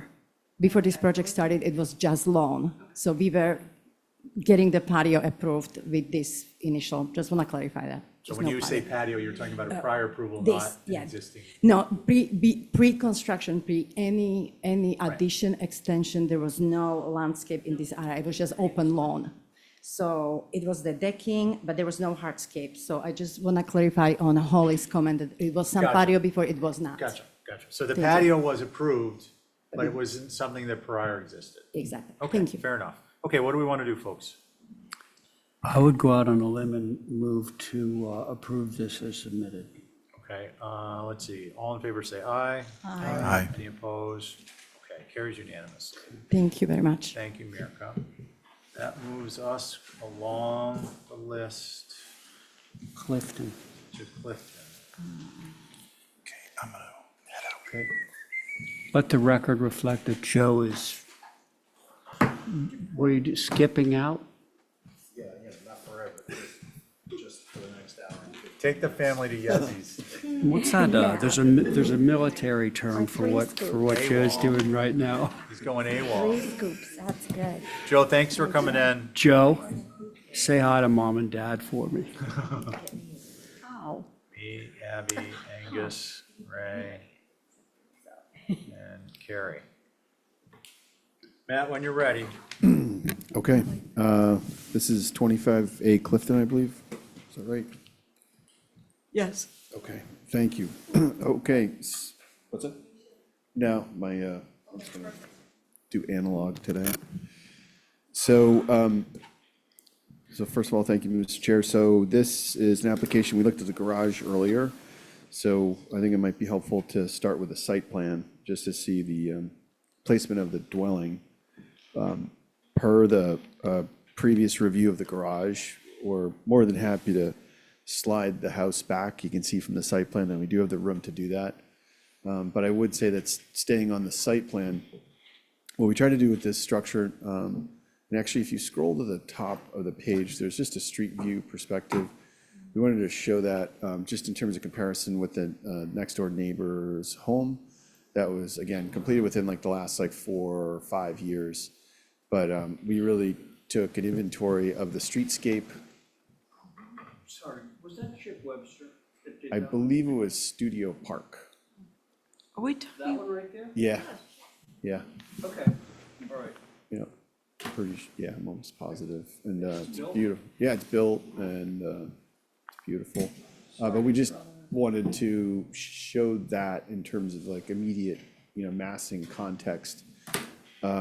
We also took an inventory of all the houses on the street and took extra care so that the structure had some level of scale to it. And so that's where this, the placement of the garage and the one-story masses are located. And so we really wanted to do is tell like a story, if you will, with the additive massing. The main body of the house, the center section, if you will, is a story and a half. The two wings to the right and the left are basically 1 story. The wing to the left, it's basically a single story structure. It does have some transom dormers in it. And so one of the things that we were after is to capture some of that morning southern exposure, but we didn't want the facade of that section of the house to be over fenestrated.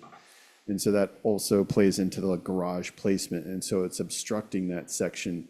And we've outlined the garage in blue just to indicate, what we were trying to obstruct, if you will. But again, that is a 1-story component. As far as the trim details are concerned, tried to keep it fairly simple. Again, researched all the homes in the area and with that, look forward to comments from the board. Mr. Chair, the rear section of the structure is, I don't think overly visible. So we provided some perspectives from the street so you can see what the structure looks like. So with that, look forward to comments from the board. Thank you. Thank you, Matt. Appreciate it. Ollie? Thank you, Mr. Chair. So wanted to, first, I appreciate the neighborhood context, and definitely, I do think that this structure complies and, is very, very compatible with the rest of the neighborhood. So thank you for that, Matt. My only main concern would be on the west, but I don't think it will be visible, is that covered area, like the extended porch. I don't even know if you consider that a porch. I don't believe that's compliant with building with Nantucket in mind, the depth of it, or maybe make it smaller. And then just want to reiterate the comments that Rob Benchley had sent on with his group. While the design is approvable overall, it falls into a trend of placing garage in the front. Yeah. So basically, I would definitely agree if there's any way to push that back, as was discussed with the garage. It seems, let's see, I don't think he had really any significant comments on the house. The house is widely perpendicular to its quite deep lot and could be reconfigured to make the garage more subordinate to the main house. So it sounds like that's the direction that'll be going. Those are comments. Thank you. Thank you, Holly. Mickey, did you get, oh, well, Rob's out there, so we're good. Okay, who'd like to begin? It's me, Abby, Angus, Ray, and Carrie. There's a little bit of deja vu going on here, isn't there? Yeah. You want to move the house back 3 feet and? No, we're just on the main dwelling, right? I can start. Please. I can start with the proviso that if I find something else. You can come back. Yeah. Circle back. So this is like more about a taste thing. I just don't like the fact that you have a little sort of pediment over the front door on what otherwise would be a wraparound porch. The wraparound porch is just simple and beautiful and, I mean, I get why you might want to say this is the front door, but people figure it out. And, I think it's just a piece that is unnecessary, but that's kind of all I have. Well-designed house. Thanks. Let's see, Angus? I agree with what's been said, and with Ray's comment about that extra gable in front of the door and the porch. When I was concerned about the garage, I felt that detail actually pulled you more towards the garage. So I think that it would benefit with removal. I think the house is well proportioned for where it is. One concern I had was about the additive massing coming off the side and then coming forward, and is almost in line, maybe even a little further than the main gable of the house. So I'd much rather see that massing go back rather than forward towards the street. Thank you. Thanks, Angus. I'll go. Please. I agree with Angus on that massing issue. And I do think that this would be much better served to push away from the garage a bit. It seems very cramped, and it is a good-looking house, and I think it fits into the neighborhood well, scale-wise and just everything, and give it some space to enjoy its new life. There you go. Thanks, Carrie. So I don't disagree with anything that's been said, and I particularly think it's appropriate to push that back. What do we want to do, Matt? Could I offer a suggestion by, I could offer to omit the front gable and then push the house back 3 to 5 feet, if that's 5 feet? 5. I think you're going to have some support for that. Definitely. The less tangible one is one that actually I think is Greater significance. an interesting point, and that is the fact that this right-hand wing projects further forward than the actual main gable. Matt, can you By like 3 slide feet. that back on its axes? Work through the program? I think we could. I guess the question is how much. If you look at the floor plan, I did want that front secondary gable 1-story to express itself, so it read as, an addition, if you will, and then the secondary piece. I guess the question is, yeah, I could certainly push it back so it's aligned with the front gable. Okay. I'm gonna have to do a little bit of pushing and pulling, but I That'll work certainly for could you, do Rick? that. Yeah, and Matt, I don't want to do your design for you, but like you have this little step that's 2 feet. If that just went away, oh, well, that solves the whole thing, because you're 2 feet proud on it. You see what I'm saying? Yeah. If you got rid of that step, everything else remaining equal, you've just solved the problem. So Sure. the secondary and tertiary mass is a flush wall. Yeah. Correct. And I think that gable still expresses itself. It'll come down in a flush, but, Could be. and if I needed to as well, is I could take that connector piece where the den is and even slide that back, but I'm happy to just slide that Okay, flush. We so can it do this sounds in an like Ray's Exhibit A. Exhibit A is gonna be to move the house back 5 feet parallel to the street and make the additive mass to the right flush with the main gable. And get rid of the pediment I'll get rid of over the that. front door. Yes. And that can be an Exhibit A, and that's my motion. Okay, all in favor, say aye. Aye. Any opposed? Carries unanimously. And I'll do the Exhibit A. Thank you. So now we're gonna move on to 29 Jefferson, Torrey. Let's see, Connie will be on with the regular members.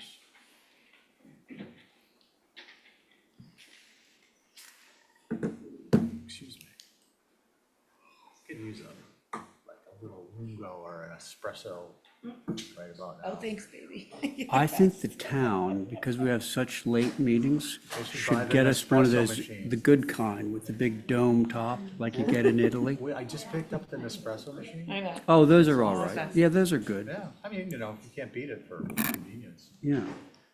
But I think the other ones look better. oh, it looks way better. It doesn't, none of them fit in my backpack. Oh, Tori, Yes. what are you doing here? I'm just giving her some time to get ready to roll.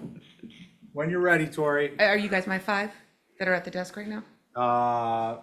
What? Yes. Okay. Trick question. Yeah. Okay, so this is 29 Jefferson Street. They had a massive rodent infestation that triggered the need to do the work that has been begun. And the picture you see at the top of the screen right now was the prior driveway. And the rodent infestation was throughout that entire 18 inches below that driveway. That driveway goes up on a little bit of a topography hill. And it went back to the studio directly behind there and infested that entire area. So the contractor that was hired was not aware that he needed HGC approval and that it was necessary.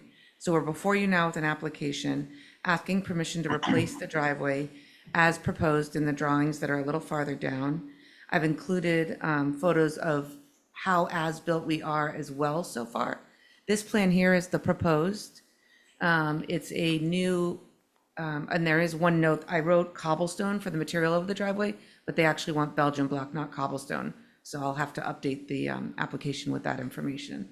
But they basically want to take the small topography hill that went up to this existing studio and cut it at grade with the road, 18 inches down, with a cement retaining wall that they're proposing to face with the Riverstone you saw on the back of that truck. And there's another sample of the Riverstone installed on a separate property that they're proposing. There's new privets that are labeled here at the top of the driveway and to the north of the driveway. There's a set of flagstone steps going up to what would be a couple more stepping stones that would match existing stepping stones that are already on the property. I believe that is everything. Thank you. Yep. Corey. Does anyone have questions? I do. I feel like I've looked at this application and we asked questions about the retaining wall and the privet. Am I imagining that? Not at a meeting.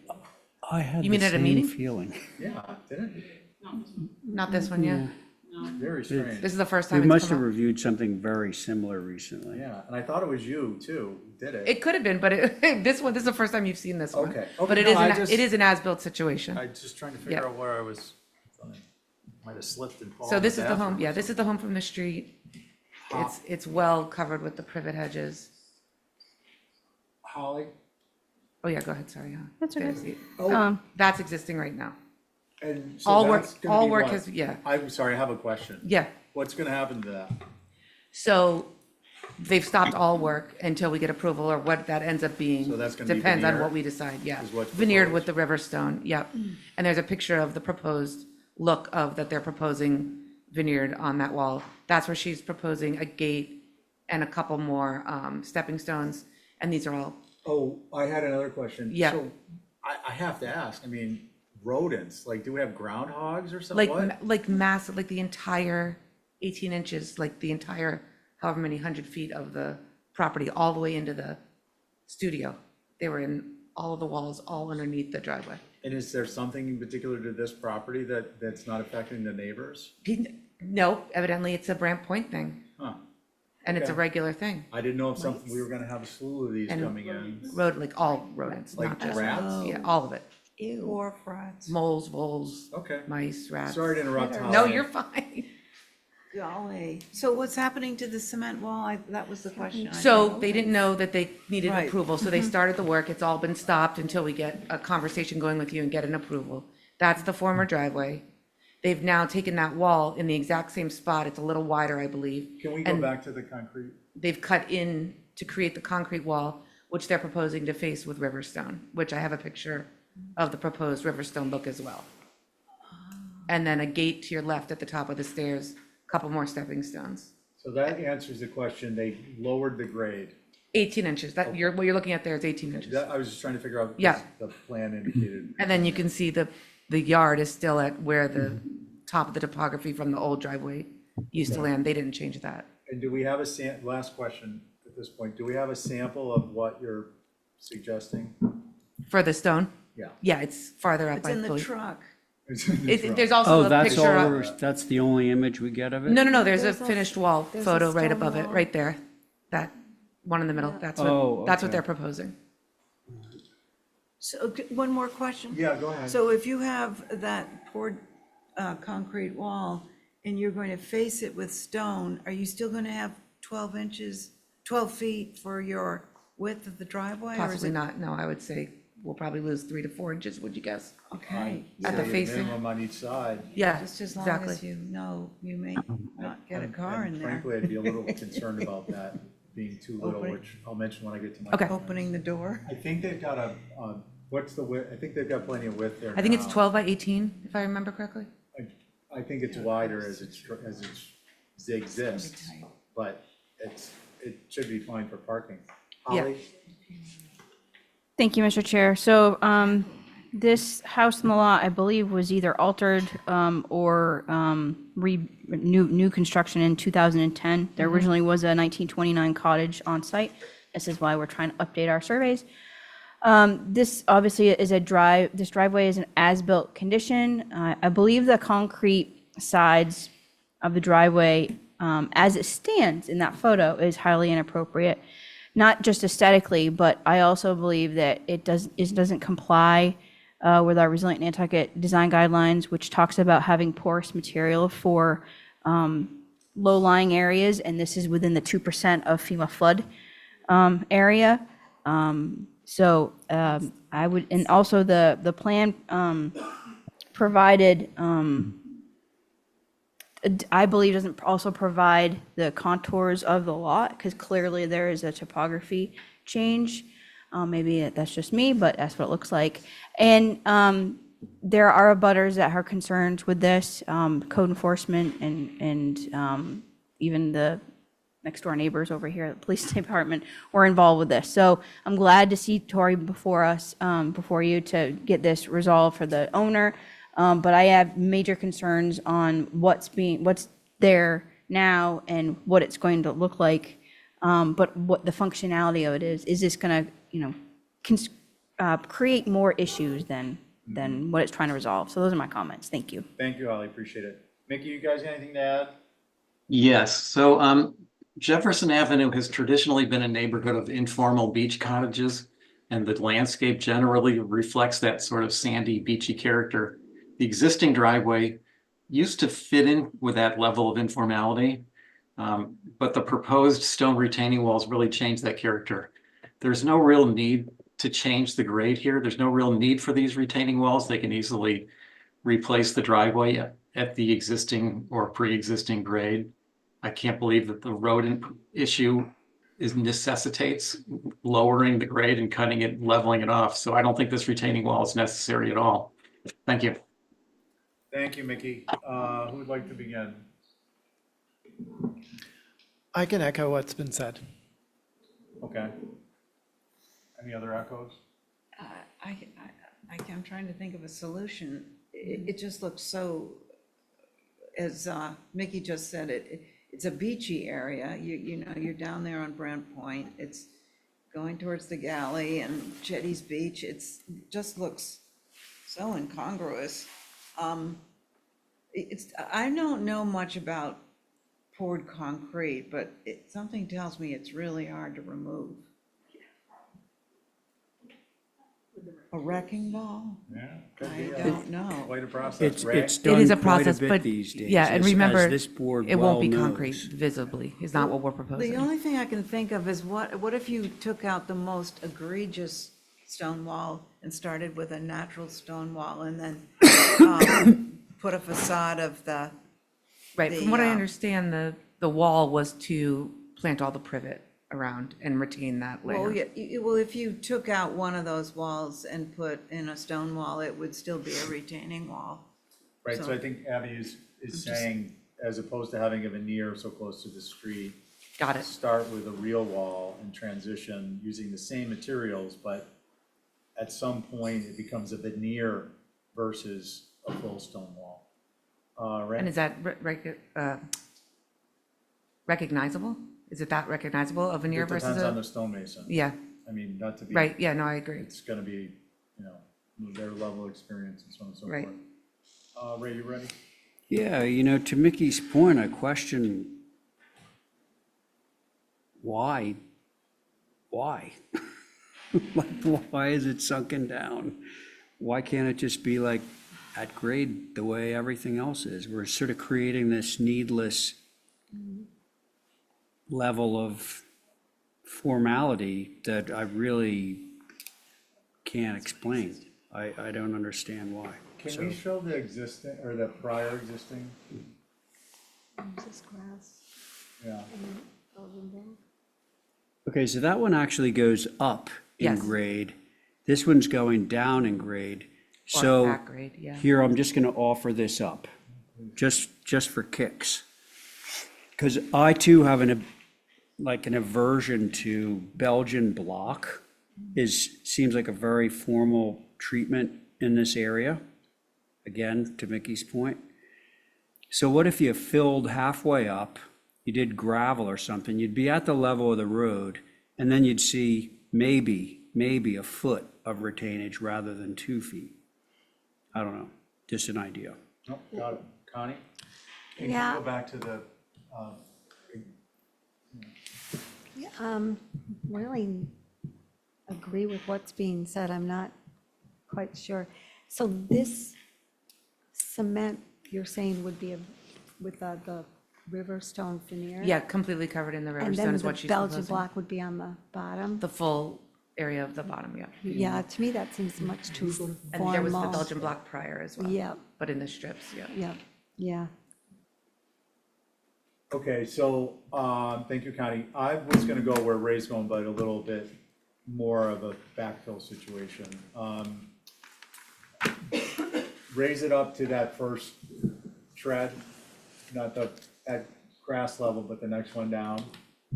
and then you have a small veneered wall, and I think if the veneer, which we're gonna get to that discussion in a moment, if the veneer is properly implemented, then you won't actually need to do what Abby was talking about, which is splitting them. Yep. But can we go back to the full driveway with the concrete?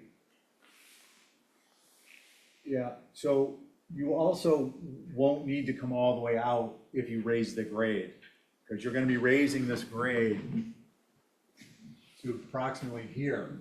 The top of that first step, right, is what you're Yeah, so proposing? you're gonna be coming along here, and this transition, you could have this end back at the privet and wrap in, and this would just flare down as it does here. And this kind of, do the same thing over here, and this just kind of goes away as a retaining wall being right up to the street, Yep, which yep. would be problematic for a couple of different reasons other than aesthetics. So I think there might be a solution there. Frankly, I definitely agree with Mickey on the prior lack of formality, but I think that this, if implemented, we gotta still talk about the veneer. If this is implemented with a, like a pea stone on a bed of fill, it's gonna be less formal than that Belgian block. I cannot stand that. It's so inappropriate. That white Belgian block is so non-native. If it were the color of the pebble, the pea stone, there's, Elizabeth O'Rourke knows where that stuff is sourced, but it's at the Creeks Reserve, the land bank property. That might be a good apron material, because it is basically a Belgian block that is the color of native gravel, which is to say it's got tans and pinks and grays and a little bit of dark gray. It's at the gated entryway to Hayes's Overlook within the Creeks Reserve, which is the land bank park adjacent to the Rotary. So it's like, it looks like a Belgian, or is it a Belgian It's block of those Belgian block, colors but right it's- at the gate? But it's not white. Okay, It's not this white, more natural. sparkly, Got it. black mixed mica. It's just so foreign. We'll go look at it. Okay. But anyways, that I think would be a more appropriate apron material, and then it would naturally blend with the stone, and therefore you're, color-wise, you're not contrasting or calling attention. Cut back, right, we're in agreement, cut back the retaining wall and raise the grade. Sure, what is that existing, what's the floor of the driveway right now? Is that just? That's 18 inches right there. No, I to the mean, now ground. what is the materials? Oh, Is it's just dirt? like dirt, yeah. Dirt, Yeah, okay, yeah. good, Yeah, good. They stopped all construction, and So you that's can where they bring were that at. up. Yeah. Yeah, okay. And then, so. And it's pretty much at grade, but Do you wanna I'm sure, comment on the I understand what you're veneer at saying. all? Like, That's I know true. you have an aversion to a couple of those implementations, but. I guess the best way to put it is like it should appear to be dry laid. Because the problem with those flat veneers is because you can't get the stones really to line up, you wind up with these mortar joints that are disgustingly So like a thick. dry stacked real wall, but. It if- can be in a veneer mortared, it skill has to set, be if they mortared, have but it should appear as a dry laid wall. Stonewood, I think, sells it over on the Cape. Yeah, I've been over different there, yeah. Vendors, but it's pre-cut from the quarry, and but it's gonna be thicker than 3 inches, I think. Okay, And make sure they get the corners, so when you wrap a corner at the front, yep.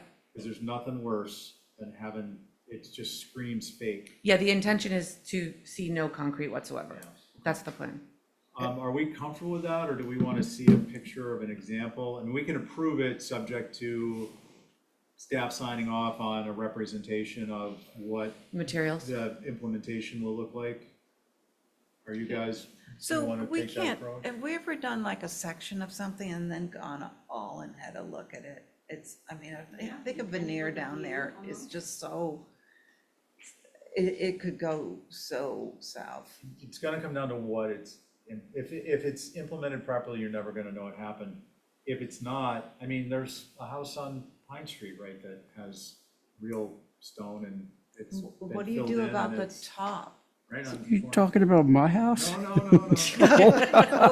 I thought you were razzing me. So you're bringing up a point. So there's the veneer and then there are the corner wraps, but what about the cap? There's stone that's going to match the veneer that is going to Yes. lay on From what I understand, it top. was all gonna be the Riverstone.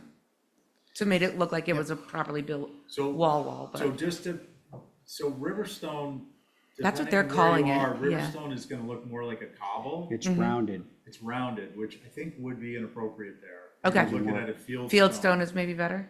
Yeah, so. Yeah, the stuff in the truck. Yeah. Is that fieldstone or is that riverstone? That's not- what they're calling It's not riverstone. no. It's not. Okay. It's not. It's not Riverstone in local parlance. Yeah, okay. So I don't want to put words in your mouths, but it seems like we're comfortable with the idea of an Exhibit A indicating that the driveway grade will be raised, the concrete will be cut back to a couple feet short of the privet, and then it can be filled and wrapped with natural stone. The veneer will be on the existing concrete. The cap will be of the matching material. An image or images of the implementation, the desired final outcome will be approvable. This will all be subject to that being approved by staff.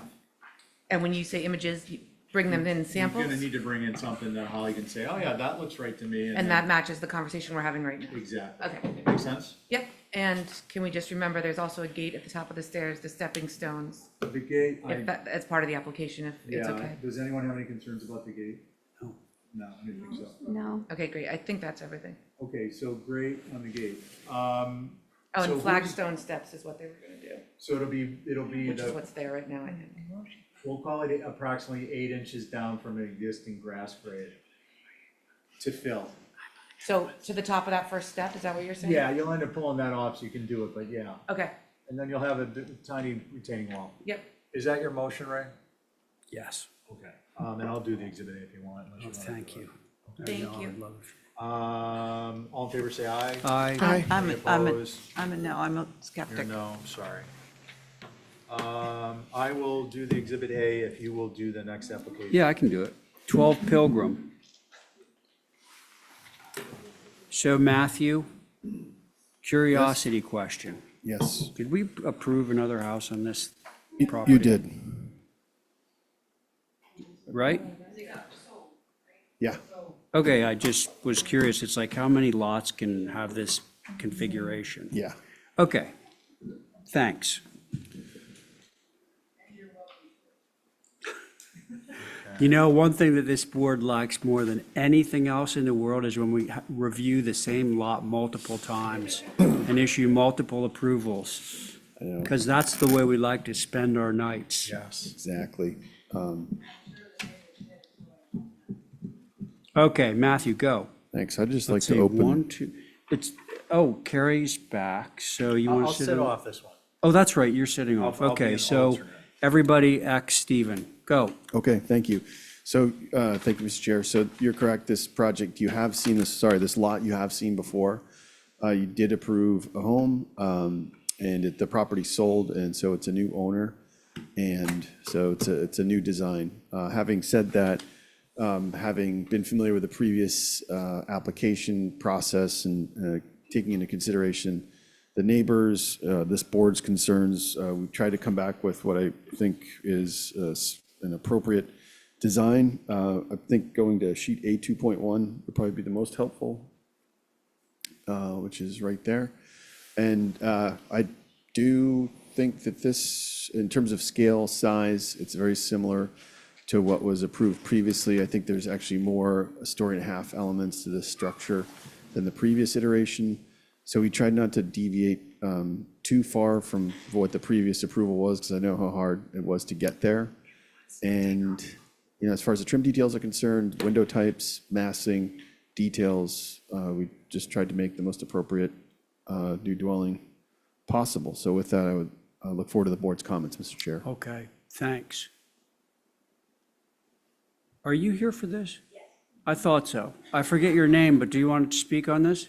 Yeah, does Holly go or? Holly, do you have anything to say on this?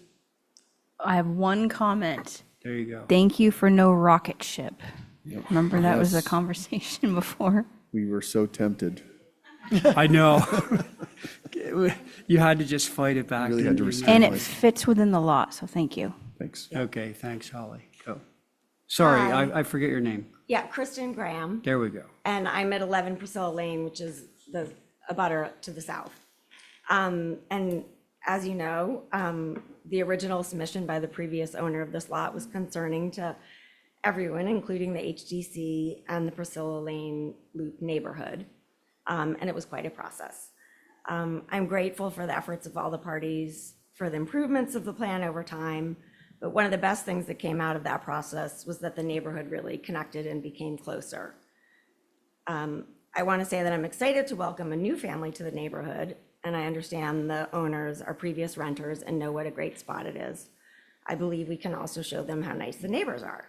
It's not just a little prelude. But in terms of the current application, I do see how Matt really, considered everything that had been discussed and adjusted previously and what a lot of the concerns were.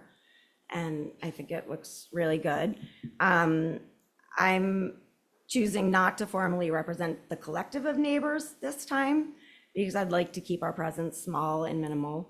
But I do want to just express a couple things. The main one being about the height, at the highest point, the height, which is 29.7 on the application. I think it shows 29.10 on the plan. I don't know the difference, but the previous application started out at 28.4 and was made to come down to 25.8. And I do think that is more appropriate. The 29.7 seems really high. I've shared before with the board that the approximate height of the houses on either side are 19.6 and 22, and my house behind it is 16.8. So I hope the HDC will be consistent in requesting that the height be reduced on this one. And the application also reflects a grade change of plus or minus 12 inches on the north side, so raising the grade by a foot. And I'm concerned about that and wonder why it needs to be increased and where that would happen. This plan doesn't include the details of the retaining wall, which I believe was required as part of the previous dwelling application. And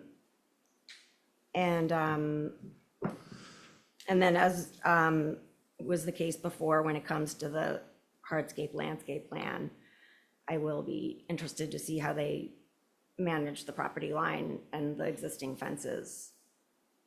And, whether they're gonna have a fence and landscaping, but I know that's not on this application. Separate application, yeah. So that's all for me. Okay, great. Thank you for your comments, Kristen. Okay, so everybody except Stephen, comments? I'll go. Yep. I remember the rocket ship, and I'm glad this one is not a rocket ship, but that was my first concern, is that it's almost 30 feet tall. Yeah, it's basically 30 feet tall in a neighborhood that doesn't have 30 feet tall buildings. And that's really the main mass, and then the one-story piece reads very minimal, which is delightful, but I just think we need to bring it down quite a bit to get it down. I just also wonder, on your door and window schedule, there's no heights of anything, and I always feel like they can be a little deceiving in terms of reading how the scale of a building feels. So that's all I've got for now. Okay, thank you, Carrie. Who's next? I'm happy to go ahead. Yeah, thanks, Angus. Go ahead. So Pilgrim Road really has sort of like a nestled in feeling. I mean, it's kind of cozy with the trees kind of closing in on the road. And the houses, for the most part, are sort of, poked behind these, the planting. And so my concern with this, in addition to that, the buildings are low, and I'm not going to say that there aren't any situations where there's a garage in front, but nearly all of them don't have a garage that dominates the facade. And so my concerns with this are the garage being forward of the house, and the first thing in the driveway, and the overall height. If it could somehow, come down in the front and sort of, I don't know, it seemed atypical in that neighborhood to have such a high gable, so dominant. Thank you. Angus, thank you. Who's next? I can go. Connie. Is the garage part of this? Through you, Mr. Chair, no, it's not. Okay. It's a zoning shed.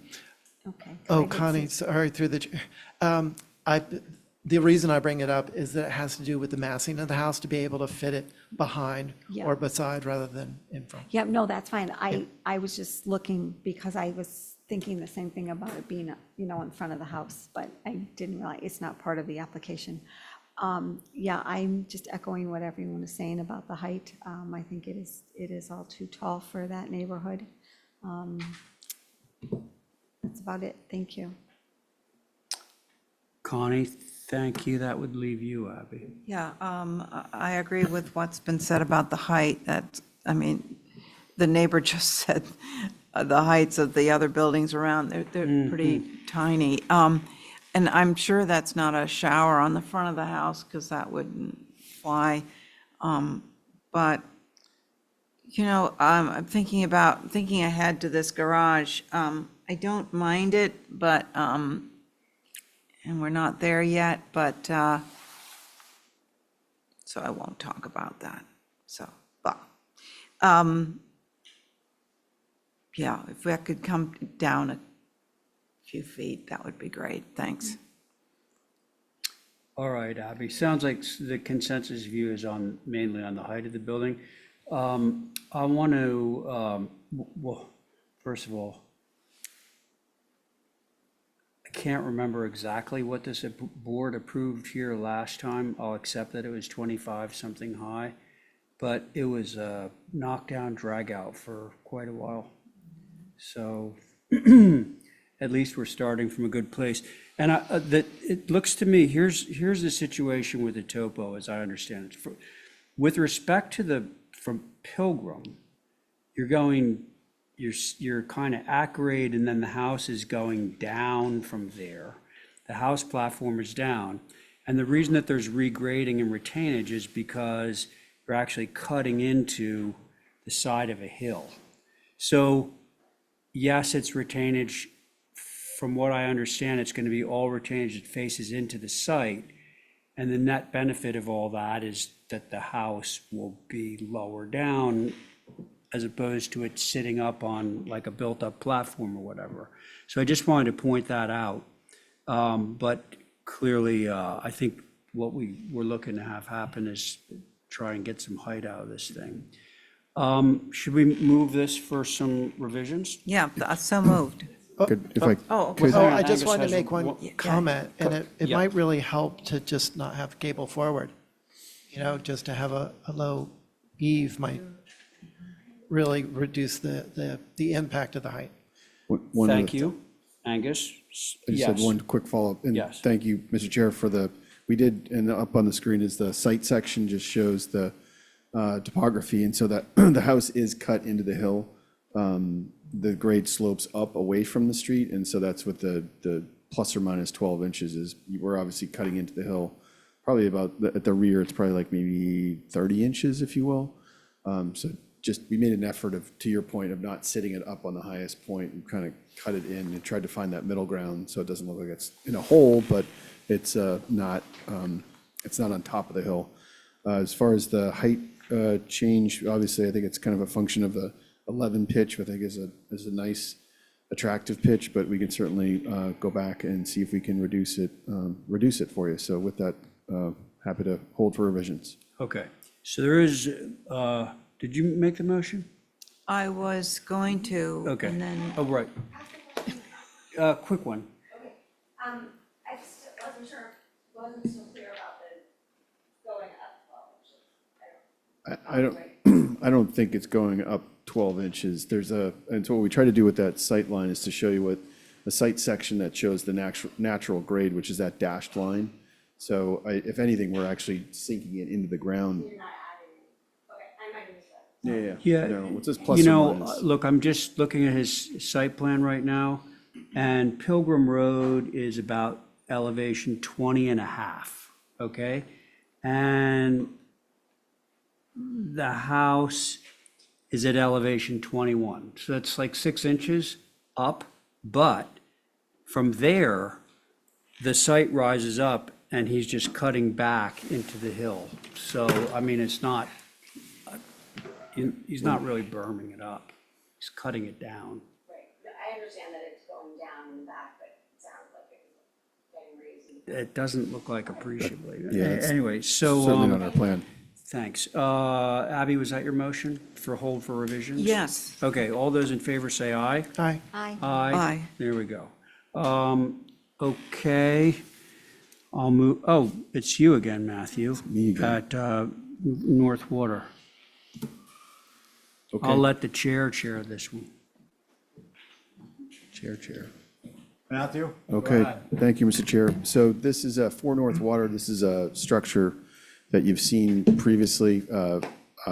Initially, this building was attached to a proposed building, and that building was detached, and that building has been approved.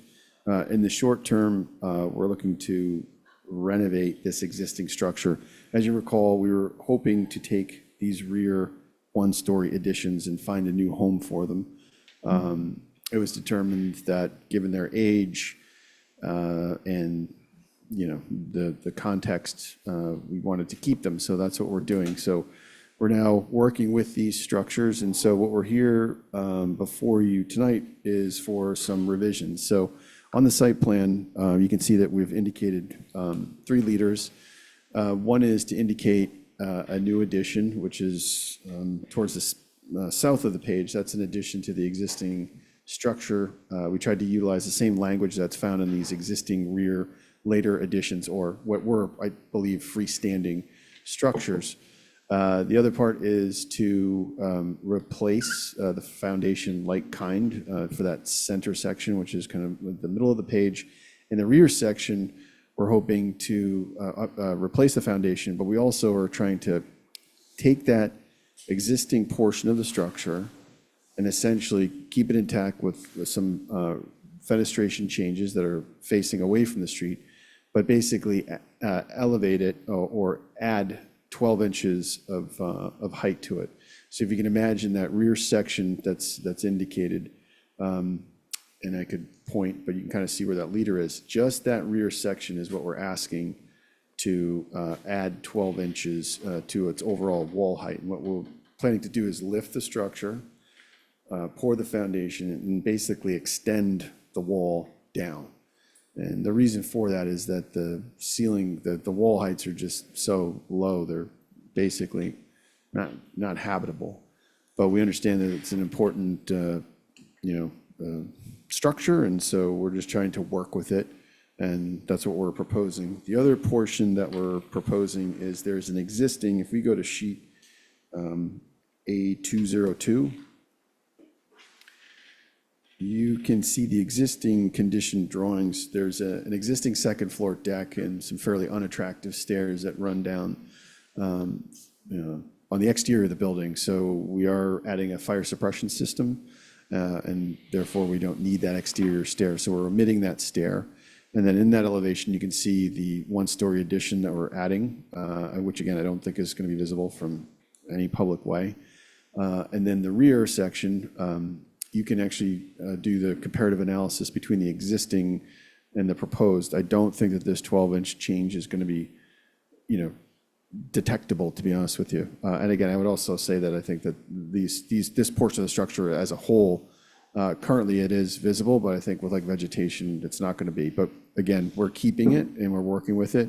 And so the one fenestration change we're looking to make is to add that bank of French doors, which does face to the interior of the yard, and again, not visible from a public way. So with that, look forward to comments from the board, Mr. Chair. Thank you. Thank you, Matt. Does anyone have any questions for Matt at this time?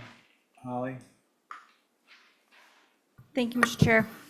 So again, this is the Easton Joy House, as what Habs calls it, or the Obed Joy House, circa 1846. It was built after the Great Fire of 1846, built for Edward, I think, F. Easton, in the Carpenter Classic, or at least that's what our federal government says it is. The addition to Obed Joy House, I note, is only 97 square feet, so thank you for that. And to replace that foundation. Appreciate the simple addition and modest changes to the significant structure. As proposed, my main issue would be with the French doors. They should be 12 light with a kick panel as consistent, and that would go for the double set of French doors as well as the single, consistent with past practices within the OHD. First of all, I appreciate retaining the scale of that, I think we figured out to be about 1880s addition on the rear, its significance to the structure, and retaining it and going down, be able to keep the head height and all that. And understanding the foundation changes and being like kind. My only concern with what the plans that you propose are provided, there's no real foundation plan to see what that is, where those changes are. I think that's important, especially knowing that how significant this entire structure is. And that it should clearly define those changes to the height and plan. And at the end of the day, I'm glad it's a like kind replacement, but again, we'd want to see that. And I think photographs may also help tell that story. So those are my comments. Thank you. Thank you, Holly. Appreciate it. Mr. Chair, if I could just really quickly, we're happy to provide that. And I also just want to point out that the front section, the original primary mass, if you will, we're not proposing to change any foundation there just because, just the rear. Okay, thank you. Mickey, you guys got anything to add? Yeah, the only concern we have is the 4-unit French door on the back. I know it's facing sort of inward, but it's also kind of facing Ash Lane. I'm not sure if it's going to be visible from the neighbors across the neighbor's driveway, but I think it would be better to have that as a combination of windows and doors. And I'd echo Holly's comments about 12 light and kick panel. Thank you. Thank you. Can we scroll down a little bit to see the next elevation down? Yeah. Oh, yes, thank you. Okay, who'd like to begin? Ray. Sure. Just two issues. One, foundation plan. Two, kick panels, rather, are they 15 light now? They should go to 12 with a kick panel in the back. That's Okay. it. Carrie, I think you're on this one. Yeah, I agree. I appreciate that you're using all the pieces, and I think lifting it to save it is a great idea. I agree with the French doors. Okay, thank you. Angus, Abby, anything to add? I would share the same concern that was expressed by Holly and Mickey about the French doors on the west elevation, just due to the significance of the structure and the age. To me, it doesn't seem appropriate to have glass from wall to wall on that gable end. I would recommend French doors, and I don't know if there's room for flanking windows. It seems like there should be shingle space between fenestration there. So, yeah, that's my only concern. Thank you. Okay, thanks, Abby. Yeah, I had thought that it should go down from 4 to 2 with a kick panel. And I'm really glad they're keeping the building, so I guess I should be quiet about the other things I want to say. Thank you. No, don't be quiet. Yeah, I agree with Abby and Angus on those doors. I think a kick panel too wide would be fine, and foundation plan. And Ray has another comment. Well, no, I just want a clarification. So I believe Abby and Angus both wanted the door, you don't want 4 doors, right? Yeah, I think it's too much. I said So 2 you're with a kick panel. aware of that, right? Yeah. Okay, Yeah, I think I realize where it is, Okay. but, it doesn't hurt to ask. it's fine. Matt? Certainly happy, we'll definitely submit a foundation plan, and certainly happy to drop to a 12 light, one panel. But I would also say that I think the visibility of this is minimal, but if the board feels strongly about it, 12 light, one panel or two panel? What did you say? 12 light, one panel, Oh, one. right? Just one panel at the bottom? For the door itself. You have On each 15 door. now, you get rid of the bottom row, turn it into No, wood. I'm sorry, it's late. I meant, you're talking about how many doors? I mean, I'd prefer to keep 4, but if the board feels like 2 and 2 windows is better, happy to do that too. All right, so why don't we go with that? Which? The only thing I'm gonna say about that is, yeah, I don't think there's gonna be room for a pair of French doors plus 2 double hung Oh, I was windows. just thinking a pair of French doors. Oh, I thought I heard 2 windows. I think. And partridge. Yeah, I would- partridge. Windows. Were you I was windows? saying two French doors, and I didn't think that there would be room Yeah. for additional. I could do 2 They'd- French they'd be- doors. They'd be pretty Yeah, I thin. think How Abby about was at 3? two How about 3 I'm French just 2 doors? French doors. Yeah, 3. 3 doors, Yeah. center operable Yeah. and 2 fixed. That's good. That's great. What a brilliant idea. I'd be okay with that. Okay, I think I'm on the fence with it, so I need a motion to move this along. Oh, boy.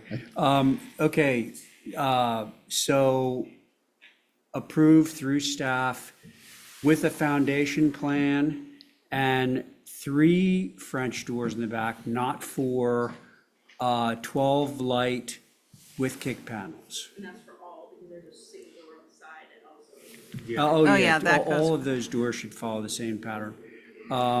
That's my motion. All in favor, say aye. Aye. Aye. Any opposed? Okay, Aye. that carries. Thank you very Yeah. much. No, Am I still here?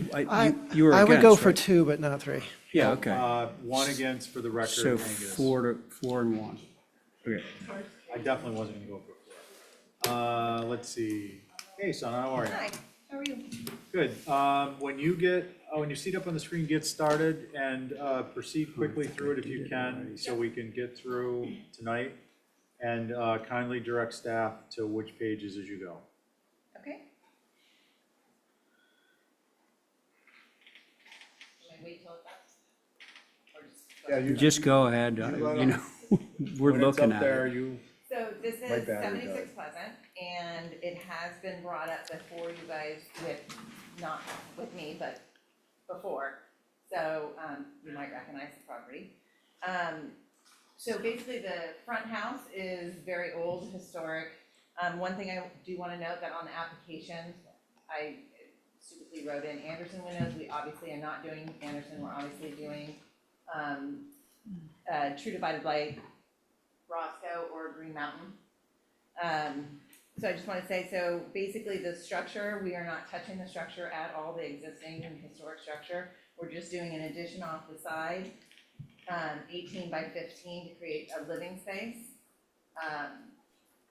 Let's see, there will be basement access on the south elevation, but there will be screening in front of that and in front of the north addition that you can see there.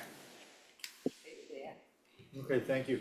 I actually previewed this for consent. My only concern was that outdoor fireplace, and I wasn't gonna try and put that into consent with conditions. But let's see, Holly?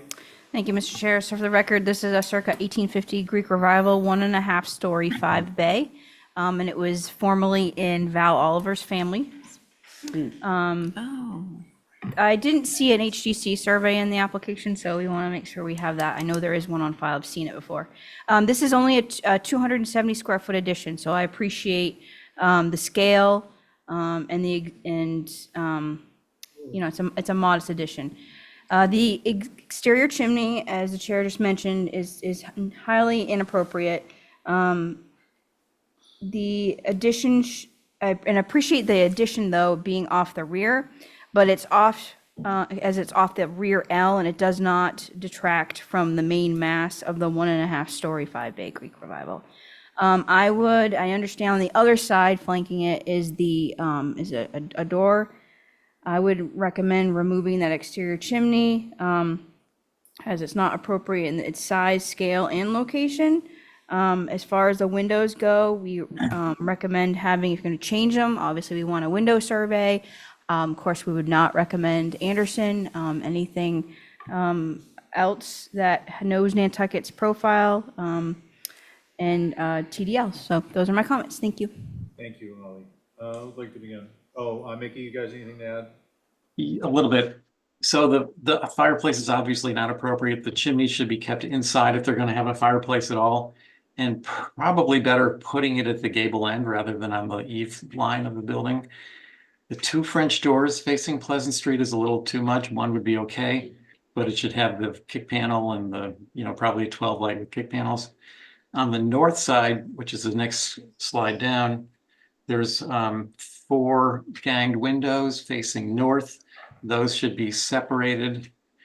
And then I have a question for probably Stephen. If you look at the site plan, could you put that up on the screen? There's an areaway shown to the south, and there's an exterior stairway going down, and that's within the 5-foot setback. And I guess the question is, are stairways, their structures, are they allowed within the setback? So those are my comments. Thank you, Mickey. They are to certain limitations, and these, I think, exceed that limitation. It's a small amount, certain number of square footage, and number of stairs and stuff like that. But it's I'll look into that. yeah, there's an allowance so that if you've got a historic structure on a property line, you can still get out of it. Is in essence it. Okay, who would like to begin? I'm happy to start. Angus. So I agree with what's been said.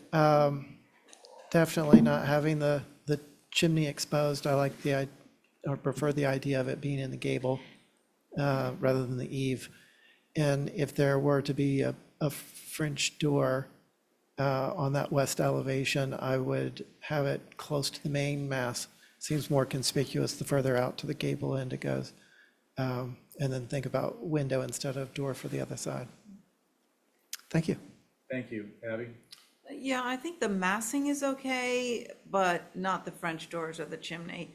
I think you could have 2 little windows there that might look like the ones that are on the main mass, and that would be fine. And then maybe do everything on the inside.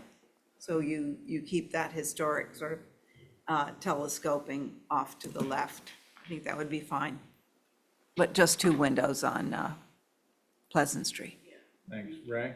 Agree with what's been said. And I think Connie's on this one. Me too. So do we want to hold for Yeah, motion to hold for revisions. or do you?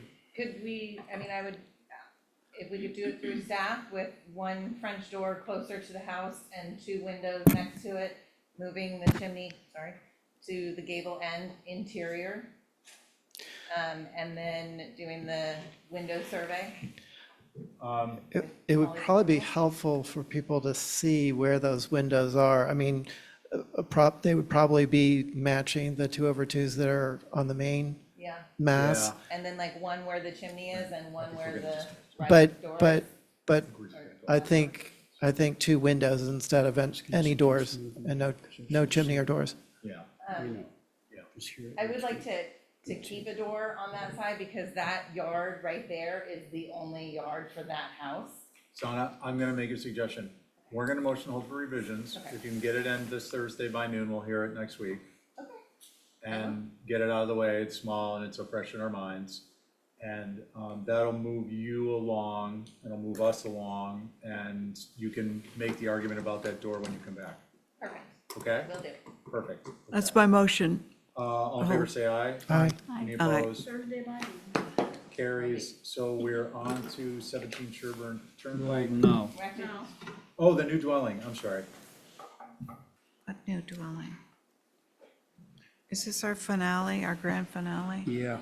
I hope so. Front dwelling got addition, it? new dwelling. Go ahead. Walk Okay, us so through. this is just a new 4-bedroom at the rear of the property. That structure's only 26'9". The house behind it and the house to the property to the right are all 30 feet, so we are smaller. Basement access is hidden behind the house. And again, all the windows will match the smaller house in front and be true divided light, Roscoe or Green Mountain. Okay, Holly? Thank you, Mr. Chair. So this guest house is 26 feet 9 inches. This is a large structure and tall. I understand there's some, 2 stories around there, but I do think it should be more in keeping with the main dwelling or the existing dwelling on the site. The style also seems to compete with the existing 5-bay Greek Revival-ish. And I think the roof walk is a little too much. So I would recommend, 1 3/4 tall, not 2 full stories. Reduce the scale and provide, and also providing some sort of streetscape so we can see. I know, again, there's other structures that are nestled within this area, but knowing this is technically a corner lot, seeing how that works with the existing structure. So those are my comments. Thanks, Holly. Mickey? So this building is too tall relative to the front house. The ridge is too long, and it practically runs setback to setback, filling too much of the lot and creating a very crowded site. It needs to be broken up into smaller pieces with traditional additive massing to reflect the character and the scale of the existing house. And I like Holly's idea of showing a street view showing the 2 buildings together. Thank you. Thank you. Who'd like to go?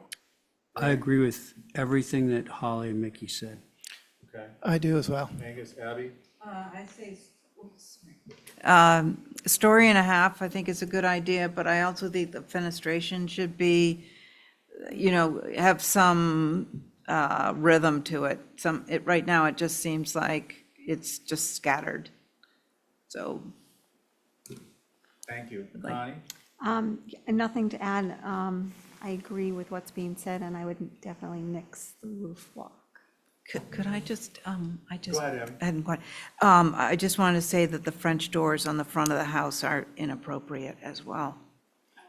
Yeah, I agree with that point. I would not be adverse to a considerably smaller 3-bay presentation of the formal primary mass and additive mass off of that. So you do get some 2-story program, but it just, there's a lot more involved in that than making it a 1.5 story with some additive massing, so.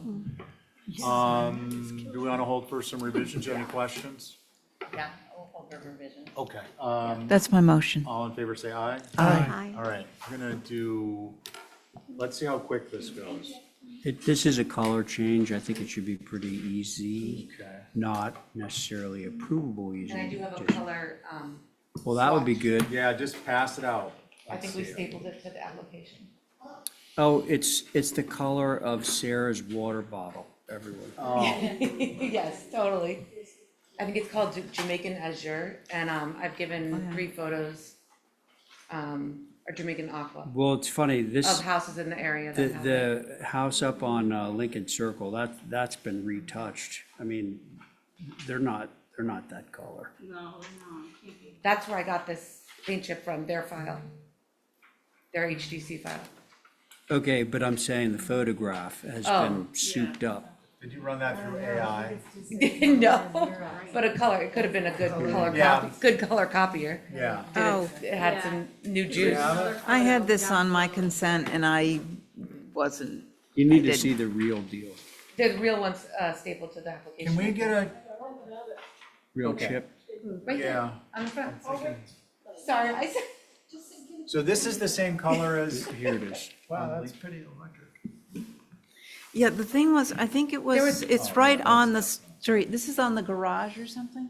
No, so this is on the garage. The garage faces to the interior of the site. And the site is, the grade, all the houses are like set almost 30 feet down the driveway. Yeah. So the shutters are only on the front. It's a prior design that Matt did for them at 17 Sherburne. And it looks like he had them approved white, although I think I included the application and the color wasn't noted on the shutters. on his approval, Sorry, so, this isn't an as-built, right? nope, Okay. nope, Is they haven't there even put anyone the who- shutters up yet. Is there anyone who feels that this needs to be a at least slightly bluer version of that? Grayer. I will say this, that locus is down in a hole. Yeah. I don't think you can see anything of this house from the road.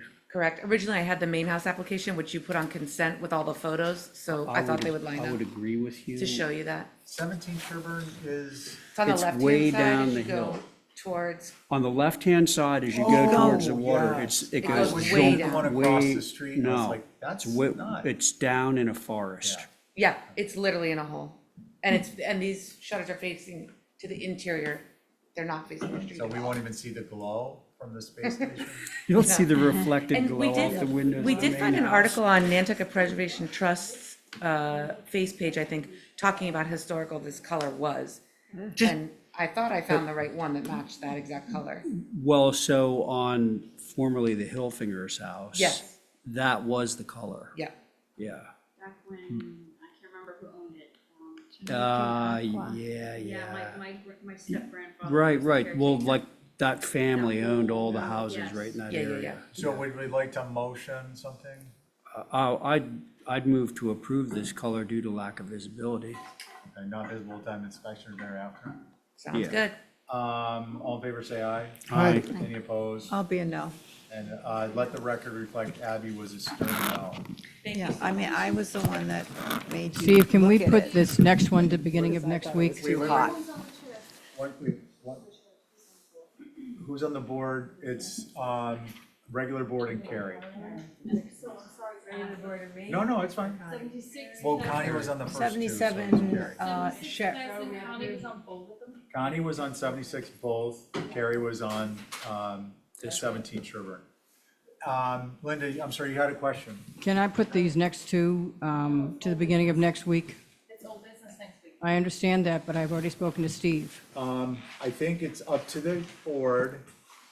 There's a lot going on with this. We're at the idea planning was that board. if you came up and we had 5 or 10 minutes left, you were gonna bow Yeah. gracefully and see if you could get in the next. Because we've got Frito-Lay and Pepsi, and it's an MCD at the planning board, so we've got to sort of, we can't wait 2 weeks to start this discussion.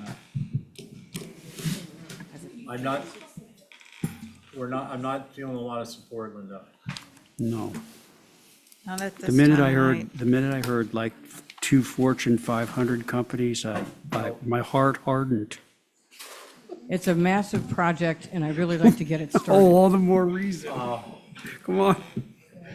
If you, Well, we would have gotten no, to wait, it, wait, but guys. we're stuck right in front It's of a it. really tiny house for a little local family No, I wouldn't Yeah, say I that. know. with growing You children. didn't sell that one very well. someone have cancer? Well, so what am I got to do? Wait 2 Well, I weeks don't know. now? I mean, if you would have come up, we could have opened it up and then you would have been old business. You could have come back next week. Well, you got 1 minute left. Well, we don't. Oh, no, we I don't. think, let's let this one ride, I think. Till when? Till the, Next next old business. next new business. Next new business, sorry. Which is Not this 2 week, weeks not hence. Tuesday, the next Tuesday. at the beginning. Yeah, You're gonna be at the first one. beginning because you just, yes. You guys, we can't do it Jesus. next week. Let's make Linda the very first one 2 weeks from today. Well, just as long as that's the case. Okay. How about a motion to? Motion to adjourn? Adjourn.